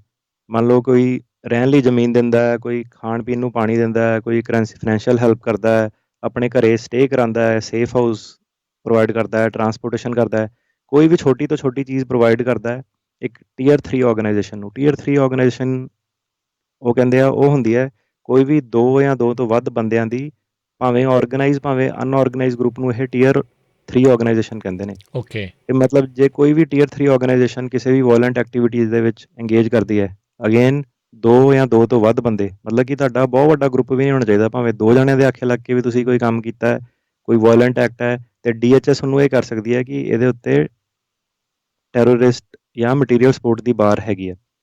ਮਤਲਬ ਹਾਂ, ਉਹ ਤਾਂ ਅੱਗੇ ਫਿਰ ਤੁਹਾਡੇ ਵਕੀਲ 'ਤੇ ਆਉਂਦਾ ਹੈ ਕਿ ਕਿੱਦਾਂ ਪ੍ਰੈਜ਼ੈਂਟ ਕਰਦਾ ਹੈ ਕਿ ਨਹੀਂ, ਇਹ ਵਾਇਲੈਂਟ ਐਕਟ ਨਹੀਂ ਸੀਗਾ, ਇਹ ਜਿਹੜੀ ਆਰਗੇਨਾਈਜੇਸ਼ਨ ਹੈ ਟੀਅਰ 3 ਆਰਗੇਨਾਈਜੇਸ਼ਨ ਨਹੀਂ ਹੈ। ਪਰ ਇਹ ਹੈ ਕਿ ਕਈ ਵਾਰੀ ਹੁਣ ਇਹਦੇ ਵਿੱਚ ਮੈਂ ਇੱਕ ਕੇਸ ਡਿਸਕਸ ਕਰੂੰਗਾ, ਜੀ। ਉਹ ਕੇਸ ਹੈਗਾ ACM ਦਾ ਕੇਸ। ਇਹਦੇ ਵਿੱਚ ਕੀ ਸੀਗਾ, ਤੇ ਨਾਲੇ ਮੈਂ ਕੁਛ ਇੰਡੀਆ ਦੀ ਐਗਜ਼ਾਮਪਲਸ ਵੀ ਦੇਵਾਂਗਾ। ਹੂੰ। ਇਹਦੇ ਵਿੱਚ ਇੱਕ ਲੇਡੀ ਸੀਗੀ, ਐਲ ਸੈਲਵਾਡੋਰ ਦੀ ਨੇਟਿਵ ਸੀਗੀ। ਉਹ 1991 ਦੇ ਵਿੱਚ ਅਮਰੀਕਾ ਦੇ ਵਿੱਚ ਐਂਟਰ ਕੀਤੀ। ਉਹਨੂੰ ਪਹਿਲਾਂ TPS ਗ੍ਰਾਂਟ ਹੋ ਗਿਆ, ਟੈਂਪਰੇਰੀ ਪ੍ਰੋਟੈਕਟਡ ਸਟੇਟਸ, ਫਿਰ ਉਹ ਐਡਵਾਂਸ ਪੈਰੋਲ ਮਿਲਿਆ, ਛੱਡ ਕੇ ਵੀ ਗਈ, ਤੇ 2000 'ਚ ਜਦੋਂ ਵਾਪਸ ਆਈ, ਤੇ ਵਾਪਸ ਆਈ ਜਦੋਂ ਉਹਨੂੰ DHS ਨੇ ਰਿਮੂਵਲ ਪ੍ਰੋਸੀਡਿੰਗਸ ਦੇ ਵਿੱਚ ਪਾ ਦਿੱਤਾ। ਬੇਸਿਕਲੀ ਕੋਰਟ ਦੇ ਵਿੱਚ ਕੀ ਮੁੱਦਾ ਕੀ ਸੀਗਾ ਕਿ ਉਹਨੂੰ ਉੱਥੇ ਨਾ ਕਿਸੇ ਗੁਰਿੱਲਾ ਗਰੁੱਪ ਨੇ ਫੜ ਕੇ ਰੱਖਿਆ ਸੀਗਾ, ਜਿੱਦਾਂ ਐਲ ਸੈਲਵਾਡੋਰ ਵਗੈਰਾ 'ਚ ਕਾਫੀ ਜ਼ਿਆਦਾ ਪ੍ਰੋਬਲਮ ਨਾ, ਗੈਂਗ ਵਾਇਲੈਂਸ ਵਗੈਰਾ ਕਾਫੀ ਹੈ, ਤੇ ਉਹਦਾ ਅਸਾਈਲਮ ਕਲੇਮ ਵੀ ਉਹੀ ਸੀਗਾ ਕਿ ਇਹਨਾਂ ਨੇ ਮੈਨੂੰ ਫੜ ਕੇ ਰੱਖਿਆ, ਮੈਨੂੰ ਮਾਰਦੇ ਕੁੱਟਦੇ ਆ, ਰੇਪ ਵਗੈਰਾ ਕਰਦੇ ਆ। ਪਰ ਉਹ ਉੱਤੋਂ ਕੰਮ ਵੀ ਕਰਾਉਂਦੇ ਸੀਗੇ ਜਬਰਨ, ਆਪਣੇ ਜਿਹੜੇ ਖਾਣਾ ਪੀਣਾ, ਸਾਫ਼ ਸਫਾਈ, ਕੁਕਿੰਗ। ਜਿਹੜਾ ਕੇਸ ਸਾਰਾ ਜਿਹੜਾ ਚੱਲਿਆ, ਉਹ ਇਹ ਚੱਲਿਆ ਕਿ ਇਹਨੇ ਮਟੀਰੀਅਲ ਸਪੋਰਟ ਦਿੱਤੀ ਹੈ ਕਿ ਨਹੀਂ ਦਿੱਤੀ ਹੈ। ਤੇ ਕੋਰਟ ਨੇ ਇਹ ਹੈਲਡ ਕੀਤਾ ਸੀਗਾ ਕਿਉਂਕਿ ਇਹਨੇ ਉਹਨਾਂ ਦੇ ਲਈ ਖਾਣਾ ਵਗੈਰਾ ਬਣਾਇਆ, ਭਾਵੇਂ ਕੋ ਮਜਬੂਰੀ ਨਹੀਂ ਕਰਾਇਆ, ਪਰ ਜਿਹੜੀ ਉਹ ਆਰਗੇਨਾਈਜੇਸ਼ਨ ਸੀਗੀ ਉਹ ਹੋਰ ਬੜੀਆਂ ਵਾਇਲੈਂਟ ਐਕਟੀਵਿਟੀਜ਼ ਕਰਦੀ ਸੀ, ਗਤੀਵਿਧੀਆਂ ਦੇ ਵਿੱਚ ਪਾਰਟੀਸਪੇਟ ਕਰਦੀ ਸੀ। ਇਸ ਲਈ ਇਹ ਜਿਹੜੀ ਹੈਗੀ ਹੈ, ਇਹਨੇ ਮਟੀਰੀਅਲ ਸਪੋਰਟ ਪ੍ਰੋਵੀਜ਼ਨ ਨੂੰ ਵਾਇਲੇਟ ਕੀਤਾ ਹੈ, ਤੇ ਟੈਰਰਿਸਟ ਬਾਰ ਲੱਗਦੀ ਹੈ, ਤੇ ਇਹਨੂੰ ਅਸਾਈਲਮ ਨਹੀਂ ਮਿਲ ਸਕਦਾ। ਕਿਉਂ ਮੈਂ ਇਹ ਕੇਸ ਦੱਸ ਰਿਹਾ? ਮੈਂ ਇਹ ਕੇਸ ਇਸ ਲਈ ਦੱਸ ਰਿਹਾ ਕਿ ਭਾਵੇਂ ਤੁਹਾਡੇ ਸਿਰ ਦੇ ਉੱਤੇ ਕਿਸੇ ਨੇ ਬੰਦੂਕ ਰੱਖ ਕੇ ਵੀ ਤੁਹਾਡੇ ਕੋਲ ਕੰਮ ਕਰਾਇਆ ਹੈ, ਤਾਂ ਵੀ ਤੁਹਾਡੇ ਉੱਤੇ ਟੈਰਰਿਸਟ ਬਾਰ ਲਗਾਈ ਜਾ ਸਕਦੀ ਹੈ। ਮੇਰੇ ਖੁਦ ਦੇ ਕਈ ਕੇਸ ਸੀਗੇ ਜਿਹਦੇ ਵਿੱਚ ਕਿ ਪੁਰਾਣੀ ਉਹਨਾਂ ਦੀ ਕਹਾਣੀ ਸੀ, ਜਦੋਂ 80s ਦੇ ਟਾਈਮ 'ਤੇ ਟੈਰਰਿਜ਼ਮ ਚੱਲਦਾ ਸੀਗਾ, ਉਹਦੇ ਹੁਣ ਤੱਕ ਕੇਸ ਚੱਲ ਰਹੇ ਨੇ ਕਿ ਟੈਰਰਿਸਟ ਬਾਰ ਬੇਸਿਕਲੀ ਕਿ ਜੇ ਉਹ ਕਹਿੰਦੇ ਕਿ ਸਾਡੇ ਘਰੇ ਆਏ, ਜਦੋਂ ਉਦੋਂ ਇੰਸਰਜੈਂਸੀ ਸੀਗੀ, ਮਿਲੀਟੈਂਟ ਸਾਡੇ ਘਰੇ ਆਏ, ਸਾਡੇ ਕੋਲ ਆਪਸ਼ਨ ਨਹੀਂ ਸੀਗੀ, ਸਾਨੂੰ ਪਾਣੀ ਪਿਲਾਉਣਾ ਪਿਆ। ਸਿਰਫ ਇਸ ਗੱਲ ਦੇ ਉੱਤੇ ਉਹਨਾਂ ਦੇ ਉੱਤੇ ਟੈਰਰਿਸਟ ਬਾਰ ਲਗਾਈ ਕਿ ਨਹੀਂ, ਤੁਹਾਨੂੰ ਜਿਹੜਾ ਅਸਾਈਲਮ ਦਾ ਰਿਲੀਫ ਹੈ ਉਹ ਨਹੀਂ ਮਿਲ ਸਕਦਾ, ਤੁਹਾਨੂੰ ਸਿਰਫ ਆਪਾਂ ਕੈਟ ਦਾ ਰਿਲੀਫ ਦੇਵਾਂਗੇ। ਤੇ ਇਹ ਜਿਹੜੀ ਟੈਰਰਿਸਟ ਬਾਰ ਹੈ, ਤੁਸੀਂ ਦੇਖੋ ਕਿ ਜਿਹੜੇ 80s ਵਾਲੇ ਸੀਗੇ, ਉਹਦੇ ਹੁਣ ਤੱਕ ਕੇਸ ਦੇ ਵਿੱਚ ਇੰਪਲੀਕੇਸ਼ਨ ਆ ਰਹੇ ਨੇ। ਤੇ ਜੋ ਕੁਝ ਵੀ ਹੁਣ ਹੋ ਰਿਹਾ, ਮੈਨੂੰ ਨਹੀਂ ਪਤਾ ਕਿ ਪ੍ਰੋਟੈਸਟ ਕਿੱਧਰ ਨੂੰ ਜਾਣਾ, ਪ੍ਰੋਟੈਸਟ ਦਾ ਕੀ ਰੂਪ ਹੋ ਸਕਦਾ ਹੈ, ਕਿੰਨੀ ਦੇਰ ਚੱਲਣਾ ਹੈ, ਕਿੰਨੇ ਮਹੀਨੇ ਚੱਲਣਾ ਹੈ। ਮੈਂ ਬਸ ਇਹ ਤੁਹਾਨੂੰ ਦੱਸਣਾ ਚਾਹੁੰਦਾ ਕਿ DHS ਵੀ ਆਪਣੇ ਵੱਲੋਂ ਐਵੀਡੈਂਸ ਦੇਊਗੀ, ਉਹ ਸਿਰਫ ਇੱਕ ਪਾਸੇ ਦੀ ਗੱਲ ਨਹੀਂ ਸੁਣੂਗੀ। ਜਿਹੜਾ ਜੱਜ ਹੈ ਉਹਨੇ ਨਿਊਟਰਲ ਹੋ ਕੇ ਸੁਣਨਾ ਹੈ। ਜਦੋਂ ਬਹੁਤ ਜ਼ਿਆਦਾ ਕੇਸਿਸ ਹੋ ਜਾਊਗੇ, ਤੇ ਇਹਦੇ ਵਿੱਚ ਜਿਹੜਾ ਮੀਡੀਆ, ਜਿਹੜੀ ਸਰਕਾਰ ਹੈ, ਜਿਹੜੇ ਵੀ ਦੇਸ਼ ਤੋਂ ਤੁਸੀਂ ਆਉਂਦੇ ਹੋ, ਉਹਦੀਆਂ ਜਿਹੜੀਆਂ ਸਰਕਾਰਾਂ ਉਹ ਵੀ ਆਪਣੇ ਪ੍ਰੋਪੇਗੈਂਡਾ ਲਈ ਕਾਫੀ ਸਾਰਾ ਲਿਟਰੇਚਰ ਮਟੀਰੀਅਲ ਅੱਗੇ ਪ੍ਰੋਵਾਈਡ ਕਰਦੀਆਂ ਹੈ ਨਾ। ਉਹਨਾਂ ਨੇ ਵੀ ਆਪਣੇ ਪਹਿਲੂ ਰੱਖਣੇ, ਨਕਲੀ ਆਰਟੀਕਲ ਪਾਣੇ, ਕਈ ਕੁਛ ਹੋਣਾ ਅਜੇ। ਉਹਨਾਂ ਦੇ ਵੀ ਜਿਹੜੇ ਕ੍ਰੈਡੀਬਲ ਸੋਰਸਿਸ ਹੈ, ਨਿਊਜ਼ਪੇਪਰਸ 'ਚ ਛਪੂਗੇ ਕਿ ਇਹਨਾਂ ਨੇ ਇੱਦਾਂ ਕੀਤਾ ਹੈ, ਵਾਇਲੈਂਟ ਬੰਦੇ ਆ। ਤੇ ਸਾਨੂੰ ਨਹੀਂ ਪਤਾ ਕਿ ਇਵੈਂਚੁਅਲੀ ਜਿਹੜੀ ਜਿੱਦਾਂ ਹੁਣ ਆਪਾਂ ਵੀ ਕੋਰਟ ਦੇ ਵਿੱਚ ਜਾਵਾਂਗੇ ਐਜ਼ ਲਾਇਰਸ, ਆਪਾਂ ਵੀ ਇੱਕ ਸਰਟਨ ਐਵੀਡੈਂਸ ਲਾ ਕੇ ਜਾਵਾਂਗੇ ਕਿ ਆਹ ਦੇਖੋ ਇਹਨਾਂ ਨੇ ਇੱਦਾਂ ਲੋਕਾਂ ਦੇ ਨਾਲ ਧੱਕਾ ਕੀਤਾ। ਜਿਹੜੀ ਸਰਕਾਰ ਹੈ ਉਹ ਵੀ ਇੱਕ ਐਵੀਡੈਂਸ ਲੈ ਕੇ ਆਊਗੀ ਕਿ ਨਹੀਂ, ਆਹ ਦੇਖੋ ਵਿੱਚ ਮੂਵਮੈਂਟ ਵਾਇਲੈਂਟ ਵੀ ਬੜੀ ਸੀਗੀ, ਤੇ ਉਹ ਜਿਹੜੀ ਟੈਰਰਿਸਟ ਬਾਰ ਜਾਂ ਮਟੀਰੀਅਲ ਸਪੋਰਟ ਬਾਰ ਦੀਆਂ ਪ੍ਰੋਵੀਜ਼ਨਸ ਹੈ, ਉਹ ਤੋਂ ਤੁਹਾਨੂੰ ਬਚ ਕੇ ਰਹਿਣਾ ਪਊਗਾ। ਜੀ ਜੀ, ਬਿਲਕੁਲ। ਸੋ ਡੈਫੀਨੇਟਲੀ ਕੰਮ ਜਿਹੜਾ ਉਹ ਸੁਖਾਲਾ ਨਹੀਂ ਹੁੰਦਾ, ਨੋ ਡਾਊਟ ਕਈਆਂ ਦਾ ਸੌਖਾ ਵੀ ਹੋ ਜਾਂਦਾ ਆ। ਪਰ ਜੇ ਇੱਦਾਂ ਦੀਆਂ ਚੀਜ਼ਾਂ ਲੱਗਦੀਆਂ, ਜਿੱਦਾਂ ਤੁਸੀਂ ਦੱਸਿਆ ਵੀ 80 ਦੇ ਦਹਾਕੇ ਵਾਲੀਆਂ, ਅਜੇ ਵੀ ਕਈ ਲੋਕਾਂ ਨੂੰ ਜਿਹੜੀਆਂ ਇਹ ਪਰੇਸ਼ਾਨੀਆਂ ਜਿਹੜੀਆਂ ਉਹ ਉਹਨਾਂ ਨੂੰ ਇਹ ਝੱਲਣੀਆਂ ਪੈ ਰਹੀਆਂ ਹੈਗੀਆਂ। ਸੋ ਜੇ ਤੁਸੀਂ ਇੱਕ ਵਾਰੀ ਇਸ ਨੂੰ ਫਿਰ ਬਰੀਫ ਦੇ ਵਿੱਚ ਇਸ ਟੈਰਰਿਸਟ ਬਾਰ ਦੇ ਬਾਰੇ ਜਿਹੜਾ ਆ ਉਹ ਤੁਸੀਂ ਦੱਸ ਦਿਓ ਵੀ ਕੀ ਟੇਕ ਅਵੇ ਹੈਗੇ ਆ, ਕਿ ਜਿਹੜਾ ਕੋਈ ਅਪਲਾਈ ਕਰ ਰਿਹਾ ਆ ਇਸ ਮੁੱਦੇ ਦੇ ਉੱਤੇ, ਉਸ ਨੂੰ ਕਿਹੜੀਆਂ ਚੀਜ਼ਾਂ ਦਾ ਧਿਆਨ ਰੱਖਣਾ ਚਾਹੀਦਾ, ਕੀ ਉਸ ਨੂੰ ਪਤਾ ਹੋਣਾ ਚਾਹੀਦਾ ਆ, ਅਤੇ ਕਿੱਦਾਂ ਜਿਹੜਾ ਉਹਨਾਂ ਦਾ ਵਕੀਲ ਹੈ ਇਸ ਚੀਜ਼ ਨੂੰ ਜਿਹੜਾ ਉਹ ਹੈਂਡਲ ਕਰ ਸਕਦਾ ਆ। ਸਭ ਤੋਂ ਪਹਿਲਾਂ ਤੁਹਾਨੂੰ ਪਤਾ ਹੋਣਾ ਚਾਹੀਦਾ ਕਿ ਤਿੰਨੋਂ ਬਿੱਲ ਕੀ ਸੀਗੇ, ਉਹਦੀਆਂ ਪ੍ਰੋਵੀਜ਼ਨਸ ਕੀ ਸੀਗੀਆਂ। ਜੇ ਤੁਸੀਂ ਮੰਨ ਲਓ, ਅਗਰ ਕੋਈ ਕਹਿੰਦਾ ਕਿ ਮੇਰਾ ਕ੍ਰਿਸਚੈਨਿਟੀ ਦੇ ਬੇਸ 'ਤੇ ਅਸਾਈਲਮ ਦਾ ਕਲੇਮ ਹੈ, ਉਹਨੂੰ ਉਹ ਪੁੱਛ ਸਕਦਾ ਕਿ ਤੂੰ ਦੱਸ ਕਿ ਨੋਆਜ਼ ਆਰਕ ਦੀ ਸਟੋਰੀ ਕੀ ਹੈ, ਐਬਰਾਹਿਮ ਦੇ 4 ਮੁੰਡਿਆਂ ਦਾ ਨਾਮ ਕੀ ਹੈ। ਜੇ ਕੋਈ ਕਹਿੰਦਾ ਕਿ ਮੈਂ ਸਿੱਖ ਹਾਂ, ਉਹ ਕਹਿੰਦਾ ਤੂੰ ਮੈਨੂੰ ਦੱਸ ਕਿ ਮੂਲ ਮੰਤਰ ਕੀ ਹੈਗਾ। ਸੇਮ ਚੀਜ਼ ਜੇ ਤੁਸੀਂ ਕਹਿੰਦੇ ਹੋ ਕਿ ਮੇਰਾ ਫਾਰਮਿੰਗ ਬਿਲਸ ਦੇ ਉੱਤੇ ਪੋਲੀਟੀਕਲ ਓਪੀਨੀਅਨ ਹੈ, ਸਭ ਤੋਂ ਪਹਿਲੀ ਗੱਲ ਤੁਹਾਨੂੰ ਪਤਾ ਹੋਣਾ ਚਾਹੀਦਾ 3 ਬਿੱਲਾਂ ਦੇ ਘੱਟੋ ਘੱਟ ਨਾਮ ਤੁਹਾਨੂੰ ਪਤਾ ਹੋਣੇ ਚਾਹੀਦੇ ਨੇ। ਪਤਾ ਹੋਣਾ ਚਾਹੀਦਾ ਕਿ 3 ਬਿੱਲ ਕੀ ਕਹਿੰਦੇ ਨੇ, ਤਿੰਨਾਂ ਦੀਆਂ ਕੀ ਵੱਖ-ਵੱਖ ਪ੍ਰੋਵੀਜ਼ਨਸ ਹੈ। ਫਿਰ ਤੁਹਾਨੂੰ ਇਹ ਦੱਸਣਾ ਪੈਣਾ ਕਿ 3 ਬਿੱਲਾਂ ਤੋਂ ਪਹਿਲਾਂ ਸਿਸਟਮ ਕੀ ਸੀਗਾ, 3 ਬਿੱਲ ਕੀ ਚੇਂਜ ਕਰਦੇ ਨੇ। ਔਨ ਇਟਸ ਫੇਸ ਸਰਕਾਰ ਆਰਗੂ ਕਰੂਗੀ ਕਿ ਇਹ ਬਿੱਲ ਵਧੀਆ ਨੇ, ਇਹ ਤਾਂ ਮਾਡਰਨਾਈਜ਼ ਕਰ ਰਹੇ ਨੇ ਫਾਰਮਿੰਗ ਨੂੰ। ਜੀ ਤੇ ਤੁਹਾਨੂੰ ਇਹ ਪਤਾ ਹੋਣਾ ਚਾਹੀਦਾ ਕਿ ਇਹਦੇ ਬਿਹਾਈਂਡ ਪੋਲੀਟਿਕਸ ਕੀ ਹੈਗੀ ਹੈ, ਕੀ ਨੁਕਸਾਨ ਹੋਊਗਾ ਪੰਜਾਬ ਨੂੰ, ਕਿਉਂ ਉਹਨਾਂ ਦੀਆਂ ਜ਼ਮੀਨਾਂ ਜਾਊਗੀਆਂ ਲੌਂਗ ਰਨ ਦੇ ਵਿੱਚ। ਤੁਹਾਨੂੰ ਸਾਰਾ ਸਿਸਟਮ ਜਿਹੜਾ ਕਿ ਆੜ੍ਹਤੀਏ ਤੋਂ ਉਹਨੂੰ ਪੈਸੇ ਚਾਹੀਦੇ ਹੁੰਦੇ ਨੇ ਫਟਾਫਟ, ਬੈਂਕ ਦੀ ਉਹ ਵੇਟ ਨਹੀਂ ਕਰ ਸਕਦਾ। ਜੱਟ ਭਾਊ ਜਿਹੜਾ ਹੈਗਾ ਜਾ ਕੇ ਮੰਡੀ 'ਚ ਉਹਨੇ ਫਸਲ ਸੁੱਟੀ, ਉਹਨੇ ਕਿਹਾ ਕਿ ਮੇਰਾ ਕੰਮ ਖਤਮ, ਮੈਨੂੰ ਫੜਾਓ ਪੈਸੇ ਤੇ ਤੁਸੀਂ ਆਪੇ ਅੱਗੇ ਵੇਚੋ। ਤੁਹਾਨੂੰ ਸਾਰਾ ਐਕਸਪਲੇਨ ਕਰਨਾ ਪਊਗਾ ਕਿ ਇਹ ਜਿਹੜੇ ਬਿੱਲ ਹੈਗੇ ਆ ਕਿਉਂ ਫਾਰਮਰ ਇੱਕ ਨੈਗੋਸ਼ੀਏਟ ਨਹੀਂ ਕਰ ਸਕਦਾ ਕਾਰਪੋਰੇਸ਼ਨ ਦੇ ਨਾਲ। ਉਹਦੇ ਵਿੱਚ ਕੋਰਟ ਦੇ ਵਿੱਚ ਅੱਗੇ ਜਾਣ ਦੀ ਪ੍ਰੋਵੀਜ਼ਨ ਨਹੀਂ ਸੀਗੀ, ਹੈ ਨਾ। ਅਤੇ ਨਾਲ MSP ਦਾ ਤੁਹਾਨੂੰ ਦੱਸਣਾ ਪਊਗਾ ਕਿ MSP ਨਹੀਂ ਸੈੱਟ ਕੀਤੀ, ਕਿਉਂ ਨਹੀਂ ਸੈੱਟ ਕੀਤੀ, ਅਤੇ ਕੋਈ ਰਾਸਤਾ ਨਹੀਂ ਦਿੱਤਾ ਸਰਕਾਰ ਨੇ। ਬਿਲਸ ਦੇ ਬਾਰੇ ਤੁਹਾਨੂੰ ਪਤਾ ਹੋ ਗਿਆ, ਤੁਸੀਂ ਆਪਣਾ ਪੋਲੀਟੀਕਲ ਓਪੀਨੀਅਨ ਦੱਸਦਾ ਕਿ ਸਾਡਾ ਪੋਲੀਟੀਕਲ ਓਪੀਨੀਅਨ ਇਹ ਸੀਗਾ। ਦੂਸਰੀ ਚੀਜ਼ ਤੁਹਾਨੂੰ ਕੀ ਦੱਸਣੀ ਪਊਗੀ ਕਿ ਤੁਸੀਂ ਉਹ ਆਪਣਾ ਪੋਲੀਟੀਕਲ ਓਪੀਨੀਅਨ ਆਪਣੇ ਹੱਕ ਮੰਗਣ ਲਈ ਸ਼ਾਂਤਮਈ ਤਰੀਕਿਆਂ ਦੇ ਨਾਲ ਪਾਰਟੀਸਪੇਟ ਕੀਤਾ। ਜਿਹੜਾ 2-3 ਮਹੀਨੇ ਧਰਨਾ ਸਾਰਾ ਚੱਲ ਰਿਹਾ ਸੀਗਾ, ਤੁਹਾਨੂੰ ਉਹ ਸਾਰਾ ਐਕਸਪਲੇਨ ਕਰਨਾ ਪਊਗਾ ਕਿ ਕੀ ਸੀਗਾ, ਕੀ ਤੁਹਾਡਾ ਏਜੰਡਾ ਸੀਗਾ। ਨਾਲ ਤੁਹਾਨੂੰ ਇਹ ਦੱਸਣਾ ਪਊਗਾ ਕਿ ਫਿਰ ਸਰਕਾਰ ਨੇ ਉਹਨੂੰ ਤੋੜਨ ਦੀ ਕਿੱਦਾਂ ਅਲੱਗ-ਅਲੱਗ ਤਰੀਕੇ ਨਾਲ ਕੋਸ਼ਿਸ਼ ਕੀਤੀ। ਜਿੱਦਾਂ ਵਿੱਚ ਆਪਾਂ ਦੇਖਿਆ ਕਿ ਬੰਦੇ ਛੱਡੇ, ਕੋਈ ਪੱਥਰ ਮਾਰਨ ਵਾਲਾ, ਕਿ ਆਪਾਂ ਪੀਸਫੁਲੀ ਉਹਨਾਂ ਨੂੰ ਰੋਕਿਆ। ਆਪਾਂ ਉਹਨਾਂ ਨੂੰ ਫੜ ਕੇ ਇਹ ਨਹੀਂ ਕਿ ਆਪਾਂ ਉਹਨਾਂ ਨੂੰ ਕੁੱਟਣਾ ਸ਼ੁਰੂ ਕਰਤਾ, ਆਪਾਂ ਉਹਨਾਂ ਨੂੰ ਕੈਮਰਿਆਂ ਦੇ ਮੂਹਰੇ ਕੀਤਾ। ਆਪਾਂ ਦੱਸਿਆ ਕਿ ਆਹ ਦੇਖੋ, ਆਹ ਬੰਦੇ ਆਏ ਸੀਗੇ, ਇਹਨਾਂ ਨੇ ਐਡਮਿਟ ਕੀਤਾ ਕਿ ਇਹ ਸਰਕਾਰ ਦੇ ਬੰਦੇ ਆ, ਪੱਥਰ ਮਾਰਨ ਆਏ ਸੀ, ਗੜਬੜ ਕਰਨ ਆਏ ਸੀਗੇ। ਵਿੱਚ ਹੁਣ ਜਿਹੜੇ ਪਿਛਲੇ ਕੁਛ ਦਿਨੀ ਕੁਛ ਇੱਕ ਵਾਇਲੈਂਟ ਇੰਸੀਡੈਂਟ ਹੋਏ, ਹੈ ਨਾ, ਜਿਹੜੇ ਪੁਲਿਸ ਨੂੰ ਵੀ ਕਾਫੀ ਕੁੱਟ ਵਗੈਰਾ ਪਈ ਹੈ। ਉਹਦੇ ਵਿੱਚ ਵੀ ਜੀ ਤੁਹਾਨੂੰ ਐਕਸਪਲੇਨ ਕਰਨਾ ਪਊਗਾ ਕਿ ਕਿਹਨੇ ਪਹਿਲ ਕੀਤੀ, ਕਿਉਂ ਇੱਦਾਂ ਹੋਇਆ। ਅਤੇ ਬਿਲਕੁਲ ਤੁਹਾਨੂੰ ਕੜੇ ਸ਼ਬਦਾਂ 'ਚ ਕਹਿਣਾ ਪਊਗਾ ਕਿ ਮੈਂ ਕੋਈ ਵੀ ਪੋਲੀਟੀਕਲ ਓਪੀਨੀਅਨ ਕਰਕੇ ਕੋਈ ਵੀ ਵਾਇਲੈਂਸ ਸਪੋਰਟ ਨਹੀਂ ਕਰਦਾ। ਤੁਹਾਨੂੰ ਆਪਣਾ ਪਹਿਲੂ ਪੂਰਾ ਕਲੀਅਰ ਰੱਖਣਾ ਪਊਗਾ। ਫਿਰ ਤੁਹਾਨੂੰ ਉਸ ਤੋਂ ਬਾਅਦ ਕੀ ਹੋਇਆ ਕਿ ਉਹ ਇੰਸੀਡੈਂਟ ਤੋਂ ਬਾਅਦ ਕਿ ਜਿੱਦਾਂ ਹੁਣ ਕੀ ਹੋ ਰਿਹਾ ਕਿ RSS ਵਾਲੇ ਜਾ ਕੇ ਆਪਣੇ ਸਿਵਲ ਪੁਲਿਸ ਦੀਆਂ ਯੂਨੀਫਾਰਮ ਪਾ ਕੇ ਪਥਰਾਵ ਕਰ ਰਹੇ ਨੇ ਸਾਰੇ, ਅਤੇ ਬੈਠੇ ਉੱਥੇ ਜਿਹੜੇ ਲੋਕੀ ਆ ਉਹਨਾਂ ਦੇ ਕੋਲ ਕੋਈ ਆਪਸ਼ਨ ਨਹੀਂ। ਅਤੇ ਵੀਡੀਓਜ਼ ਕਾਫੀ ਸਾਰੀਆਂ ਹੈਗੀਆਂ, ਤੁਹਾਨੂੰ ਉਹ ਸਾਰਾ ਜਿਹੜਾ ਵੀਡੀਓਗ੍ਰਾਫਿਕ ਐਵੀਡੈਂਸ ਹੈ ਕਿ ਪਹਿਲ ਕਿਹੜੇ ਪਾਸੋਂ ਹੋ ਰਹੀ ਹੈ ਅਤੇ ਤੁਸੀਂ ਕੀ ਕਰ ਰਹੇ ਸੀਗੇ, ਉਹ ਤੁਹਾਨੂੰ ਸਾਰਾ ਦੱਸਣਾ ਪਊਗਾ। ਬਾਕੀ DHS ਆਪਣਾ ਕੇਸ ਪੇਸ਼ ਕਰੂਗੇ, ਉਹ ਜੋ ਮਰਜ਼ੀ ਕਰਦੇ ਰਹਿਣ। ਗੱਲ ਮੁੱਕਦੀ ਇਹ ਹੈ ਕਿ ਜੇ ਤੁਹਾਡਾ ਪੋਲੀਟੀਕਲ ਓਪੀਨੀਅਨ ਨਾਲ ਤੁਸੀਂ ਪੀਸਫੁਲ ਤਰੀਕੇ ਨਾਲ ਪਾਰਟੀਸਪੇਟ ਕਰ ਰਹੇ ਸੀਗੇ ਅਤੇ ਤੁਹਾਨੂੰ ਲੱਗਦਾ ਹੈ ਕਿ ਤੁਹਾਨੂੰ ਪ੍ਰਸੀਕਿਊਟ ਕੀਤਾ ਜਾਊਗਾ, ਤੁਸੀਂ ਐਕਸਪਲੇਨ ਕਰਨਾ ਕਿ ਕਿਉਂ ਲੱਗਦਾ ਕਿ ਤੁਹਾਡੇ ਨਾਲ ਧੱਕਾ ਕੀਤਾ ਜਾਊਗਾ। ਕੀ ਤੁਹਾਡੇ ਕੋਲ ਕੋਈ ਐਗਜ਼ਾਮਪਲ ਹੈ ਕਿ ਤੁਸੀਂ ਕਿਸੇ ਨੂੰ ਜਾਣਦੇ ਹੋ ਜਿਹਨੂੰ ਫੜ ਲਿਆ ਗਿਆ, ਕਿ ਤੁਹਾਨੂੰ ਜਾਂ ਤੁਹਾਡੇ ਰਿਸ਼ਤੇਦਾਰ ਨੂੰ ਕਿਸੇ ਨੇ ਮਾਰਿਆ ਉੱਥੇ, ਕਿ ਕੋਈ ਤੁਹਾਡੇ ਘਰੇ ਗਿਆ ਸੀਗਾ, ਕੋਈ ਤੁਹਾਡਾ ਵਿਰੋਧੀ ਜਾਂ ਕੋਈ ਤੁਹਾਡਾ ਹੋਰ ਵਿਰੋਧੀ ਹੋਵੇ, ਮੰਨ ਲਓ ਪਿੰਡ ਦੇ ਵਿੱਚ, ਸ਼ਹਿਰ ਦੇ ਵਿੱਚ, ਜਿਹੜਾ ਤੁਹਾਡੇ ਨਾਲ ਉੱਦਾਂ ਹੀ ਖਾਰ ਖਾਂਦਾ ਹੋਵੇ, ਪੋਲੀਟਿਕਸ ਦੀ ਬੈਕਗਰਾਊਂਡ ਹੋਵੇ, ਕੀ ਉਹਨੇ ਇਸ ਮੁੱਦੇ ਕਰਕੇ ਤੁਹਾਨੂੰ ਹੋਰ ਪ੍ਰੋਬਲਮ ਕਰਨੀ ਸ਼ੁਰੂ ਕੀਤੀ? ਕੀ ਪੁਲਿਸ ਨੇ ਤੁਹਾਡੇ ਕੋਲ ਹੋਰ ਪੈਸੇ ਲਏ, ਕਰਪਸ਼ਨ ਦੇ ਵਿੱਚ ਤੁਹਾਨੂੰ ਪਾਇਆ, ਝੂਠੇ ਕੇਸ ਪਾਏ? ਅਤੇ ਤੁਹਾਨੂੰ ਇੱਦਾਂ ਸਾਰਾ ਆਪਣਾ ਪਹਿਲੂ ਦੱਸਣਾ ਪਊਗਾ ਕਿ ਕਿਸ ਗੱਲੋਂ ਤੁਹਾਨੂੰ ਡਰ ਲੱਗਦਾ ਹੈ ਵਾਪਸ ਜਾਣ 'ਤੇ, ਤੁਹਾਨੂੰ ਕਿਉਂ ਲੱਗਦਾ ਕਿ ਪ੍ਰਸੀਕਿਊਸ਼ਨ ਕੀਤੀ ਜਾਊਗੀ। ਅਤੇ ਦੋ ਚੀਜ਼ਾਂ ਇਹਦੇ ਵਿੱਚ ਪ੍ਰੂਵ ਕਰਨੀਆਂ ਹੁੰਦੀਆਂ ਕਿ ਹੁੰਦੀਆਂ ਪਾਸ ਪ੍ਰਸੀਕਿਊਸ਼ਨ ਕੀ ਹੁੰਦਾ ਕਿ ਜੇ ਕੋਈ ਬੰਦਾ ਇੱਥੇ ਜਿਹਦਾ ਕੇਸ ਚੱਲਦਾ, ਉਹ ਕਹਿੰਦਾ ਕਿ ਮੇਰੇ ਨਾਲ 2014 ਦੇ ਵਿੱਚ ਇੱਦਾਂ ਹੋਇਆ ਸੀਗਾ, DHS ਕਹੂਗੀ ਕਿ ਹੁਣ ਤਾਂ ਆ ਗਿਆ 2021, ਤੂੰ ਹੁਣ ਆਹ ਪ੍ਰੂਵ ਕਰ ਕਿ ਫਿਊਚਰ ਦੇ ਵਿੱਚ ਵੀ ਤੇਰੇ ਨਾਲ ਇੱਦਾਂ ਹੋਊਗਾ, ਹੈ ਨਾ। ਅਤੇ ਫਿਊਚਰ ਪ੍ਰਸੀਕਿਊਸ਼ਨ ਵੀ ਤੁਹਾਨੂੰ ਸ਼ੋਅ ਕਰਨੀ ਪੈਂਦੀ ਹੈ। ਅਤੇ ਫਿਰ ਅੱਗੇ ਦੇਖਦੇ ਹਾਂ ਆਪਾਂ ਕਿ ਇਹ ਬਿੱਲ ਕਿੱਧਰਲੇ ਪਾਸੇ ਨੂੰ ਜਾਂਦੇ ਨੇ, ਕੀ ਬਣਦਾ ਇਹਨਾਂ ਬਿੱਲਸ ਦਾ, ਕੀ ਕੰਪਰੋਮਾਈਜ਼ਸ ਹੁੰਦੇ ਨੇ। ਅਤੇ ਤੁਹਾਨੂੰ ਪਰਸਨਲ ਲੈਵਲ 'ਤੇ ਪਾਸ ਅਤੇ ਫਿਊਚਰ ਦੋਨਾਂ ਦਾ ਧਿਆਨ ਰੱਖਣਾ ਪੈਣਾ। ਜੀ ਜੀ ਬਿਲਕੁਲ। ਅਤੇ ਬਿਲਕੁਲ ਸਰੋਤਿਓ, ਇਹ ਜਿਹੜੀ ਆਪਾਂ ਅੱਜ ਗੱਲਬਾਤ ਜਿਹੜੀ ਉਹ ਕੀਤੀ ਆ, ਅਤੇ ਜੇ ਤੁਸੀਂ ਇਸ ਗੱਲਬਾਤ ਨੂੰ ਮਿਸ ਕਰ ਗਏ ਹੋ ਜਾਂ ਲੇਟ ਤੁਸੀਂ ਜੁੜੇ ਹੋ, ਅਤੇ ਦੁਬਾਰਾ ਤੁਸੀਂ ਸਾਰਾ ਪ੍ਰੋਗਰਾਮ YouTube ਦੇ ਉੱਤੇ, Facebook ਦੇ ਉੱਤੇ ਪੰਜਾਬੀ ਰੇਡੀਓ USA ਦੀ ਐਪ ਡਾਊਨਲੋਡ ਕਰਕੇ ਉਸ ਦੇ ਵਿੱਚ ਪੋਡਕਾਸਟ ਦੇ ਉੱਤੇ ਮੁੜ ਦੁਬਾਰਾ ਪ੍ਰੋਗਰਾਮ ਦੇ ਖਤਮ ਹੋਣ ਤੋਂ ਬਾਅਦ 'ਚ ਜਿਹੜਾ ਉਹ ਤੁਸੀਂ ਸੁਣ ਸਕੋਗੇ ਕੁਝ ਸਮੇਂ ਬਾਅਦ। ਅਤੇ ਹੁਣ ਆਪਾਂ ਇੱਥੇ ਬ੍ਰੇਕ ਲੈਣੀ ਹੈ। ਬ੍ਰੇਕ ਤੋਂ ਬਾਅਦ ਮੁੜ ਕੇ ਫਿਰ ਵਾਪਸ ਆਪਾਂ ਹਾਜ਼ਰ ਹੋਣਾ, ਅਤੇ ਫਿਰ ਜਿਹੜੇ ਸਰੋਤਿਆਂ ਦੇ ਆਪਾਂ ਸਵਾਲ ਲਵਾਂਗੇ। ਉਸ ਦੇ ਲਈ ਤੁਸੀਂ ਸਰੋਤਿਓ ਕਾਲ ਕਰ ਸਕਦੇ ਹੋ ਸਾਡੇ ਆਫਿਸ ਦੇ ਵਿੱਚ, ਸਟੂਡੀਓ ਦੇ ਵਿੱਚ। ਨੰਬਰ ਹੈ 408-272-5200 4082725200। ਅਤੇ ਜੇ ਤੁਸੀਂ ਅਟਰਨੀ ਜੇ ਟੇਡਕੀਆਣਾ ਹੋਣਾ ਦੇ ਨਾਲ ਡਾਇਰੈਕਟ ਅਪੋਇੰਟਮੈਂਟ ਬਣਾਉਣਾ ਚਾਹੁੰਦੇ ਹੋ, ਇਹਨਾਂ ਦੇ ਆਫਿਸ ਦੇ ਵਿੱਚ ਤੁਸੀਂ ਇਹਨਾਂ ਨੂੰ ਕਾਲ ਕਰੋ 415-909-0503 415-909-0503। ਇਸ ਨੰਬਰ ਦੇ ਉੱਤੇ ਜਿਹੜਾ ਕਾਲ ਕਰਕੇ ਤੁਸੀਂ ਇਹਨਾਂ ਦੇ ਨਾਲ ਸਿੱਧੀ ਅਪੋਇੰਟਮੈਂਟ ਵੀ ਬਣਾ ਸਕਦੇ ਹੋ। ਅਤੇ ਹੁਣ ਸਟੂਡੀਓ 'ਚ ਕਾਲ ਕਰਨ ਦੇ ਲਈ ਨੰਬਰ ਰਹੇਗਾ 408-272-5200। ਅਤੇ ਆਪਣੇ ਸਰੋਤਿਆਂ ਨੂੰ ਦੱਸ ਜਾਈਏ, ਇੱਕ ਸਵਾਲ ਤੁਹਾਡਾ ਲਿਆ ਜਾਵੇਗਾ, ਕਿਉਂਕਿ ਬਹੁਤ ਸਾਰੇ ਲੋਕ ਜਿਹੜੇ ਉਹ ਆਪਾਂ ਨੂੰ ਕਾਲ ਕਰਦੇ ਨੇ। ਸੋ ਆਪਣੀ ਗੱਲ ਨੂੰ ਜਲਦੀ ਇੱਕ ਸਵਾਲ ਦੇ ਵਿੱਚ ਪੁੱਛਣ ਦੀ ਜਿਹੜੀ ਆ ਉਹ ਤੁਸੀਂ ਉਹ ਕੋਸ਼ਿਸ਼ ਕਰਿਓ। ਅਤੇ ਹੁਣ ਆਪਾਂ ਲੈਨੇ ਇੱਕ ਬ੍ਰੇਕ, ਅਤੇ ਬ੍ਰੇਕ ਤੋਂ ਬਾਅਦ ਫਿਰ ਮੁੜ ਵਾਪਸ ਹਾਜ਼ਰ ਹੁੰਦੇ ਹਾਂ।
ਪੰਜਾਬੀ ਰੇਡੀਓ USA ਸੁਣ ਰਹੇ ਸਾਰੇ ਹੀ ਮਾਣਯੋਗ ਅਤੇ ਸਤਿਕਾਰ ਸਰੋਤਿਆਂ ਨੂੰ ਪਿਆਰ ਸਤਿਕਾਰ ਸਹਿ ਨਿੱਘੀ ਜਿਹੀ ਸਤਿ ਸ੍ਰੀ ਅਕਾਲ। ਸਭ ਨੂੰ ਜੀ ਆਇਆਂ ਨੂੰ ਆਖਦੇ ਹਾਂ।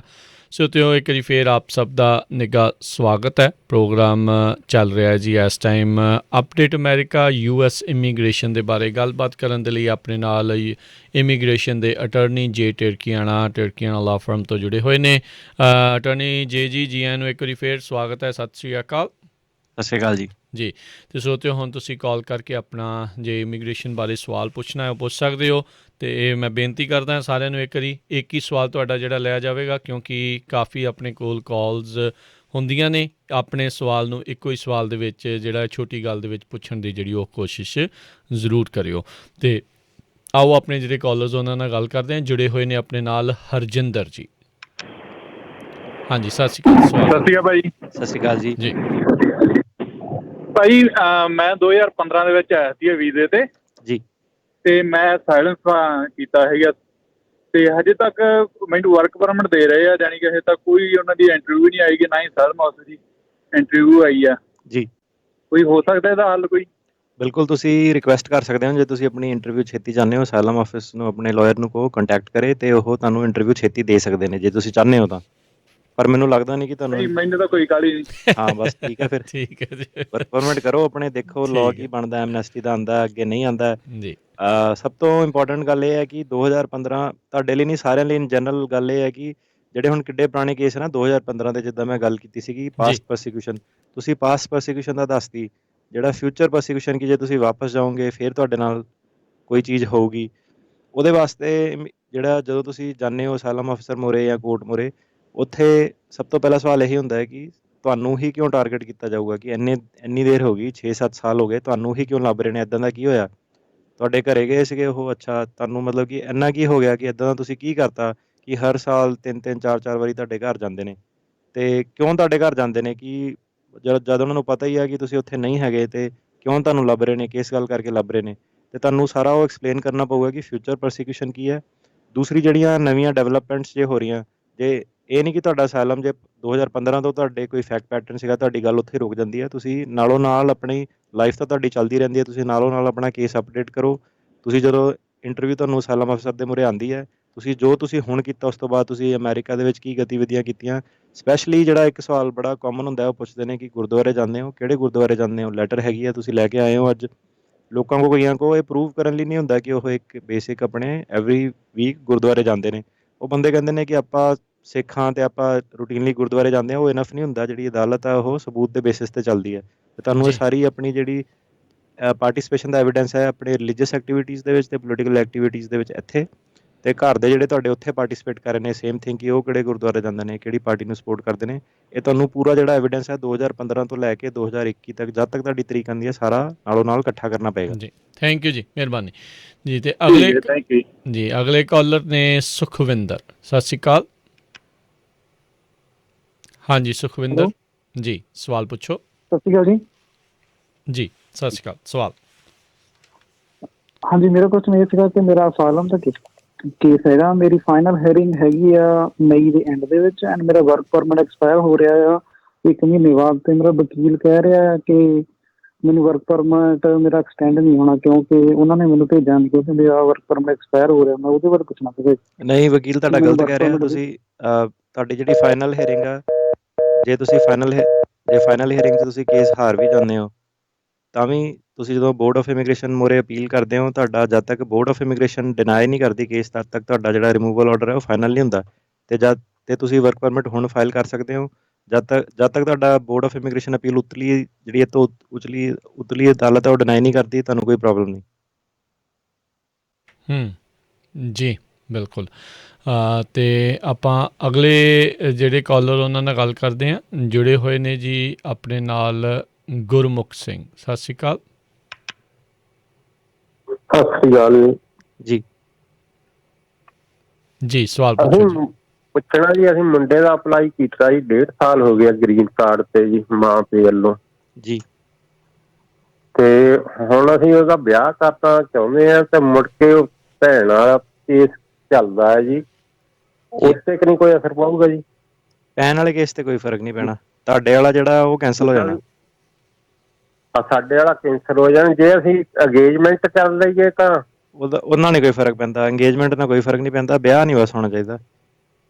ਅੱਛਾ ਜੀ, ਅੰਗੇਜਮੈਂਟ ਦੇ ਦਾ ਕੋਈ ਫਰਕ ਨਹੀਂ ਹੈ। ਜਿੱਦਾਂ ਸਾਨੂੰ ਕੁੜੀ ਚੰਗੀ ਟੱਕਰਦੀ ਹੈ ਜੀ ਤੇ ਅੰਗੇਜਮੈਂਟ ਕਰ ਲਈਏ ਤਾਂ ਕੋਈ ਇੱਥੇ ਕੇਸ ਤੇ ਕਿ ਨਹੀਂ ਅਸਰ ਆਉਂਦਾ ਜੀ? ਕੇਸ ਤੇ ਇਹਦਾ ਕੋਈ ਅਸਰ ਨਹੀਂ ਆਉਣਾ ਅੰਗੇਜਮੈਂਟ ਦਾ। ਹੁਣ ਇੱਦਾਂ ਹੈ ਕਿ ਦੇਖੋ ਕਿ ਅੱਛਾ ਜੀ। ਹੁੰਦਾ ਕੀ ਹੈ, ਪ੍ਰੈਕਟੀਕੈਲਿਟੀ ਦੱਸਦਾ ਤੁਹਾਨੂੰ। ਜਦੋਂ ਇੰਟਰਵਿਊ ਤੇ ਉਹ ਜਾਂਦੇ ਨੇ, ਟਾਈਮ ਕਾਫੀ ਪਾਸ ਹੋ ਜਾਂਦਾ ਭੈਣ ਭਰਾ ਵਾਲੇ ਕੇਸ 'ਚ, ਅੱਗੇ ਜਵਾਕ ਵਗੈਰਾ ਹੋ ਜਾਂਦੇ ਨੇ, ਵੱਡੇ ਹੋ ਜਾਂਦੇ ਨੇ। ਜਿਹੜੇ ਇਮੀਗ੍ਰੇਸ਼ਨ ਵਾਲੇ ਆ ਉਹ ਕੀ ਕਰਦੇ ਨੇ ਕਿ ਉਹ ਇਹਦੀ ਇਨਕੁਆਇਰੀ ਕਰਦੇ ਨੇ, ਕਿਉਂਕਿ ਤੁਹਾਨੂੰ ਫਾਰਮਸ ਵਗੈਰਾ ਦੇ ਵਿੱਚ ਬੱਚੇ ਵਗੈਰਾ ਸਾਰੇ ਡਿਸਕਲੋਜ਼ ਕਰਨੇ ਪੈਂਦੇ ਨੇ ਜਦੋਂ ਨੰਬਰ ਆਉਂਦਾ।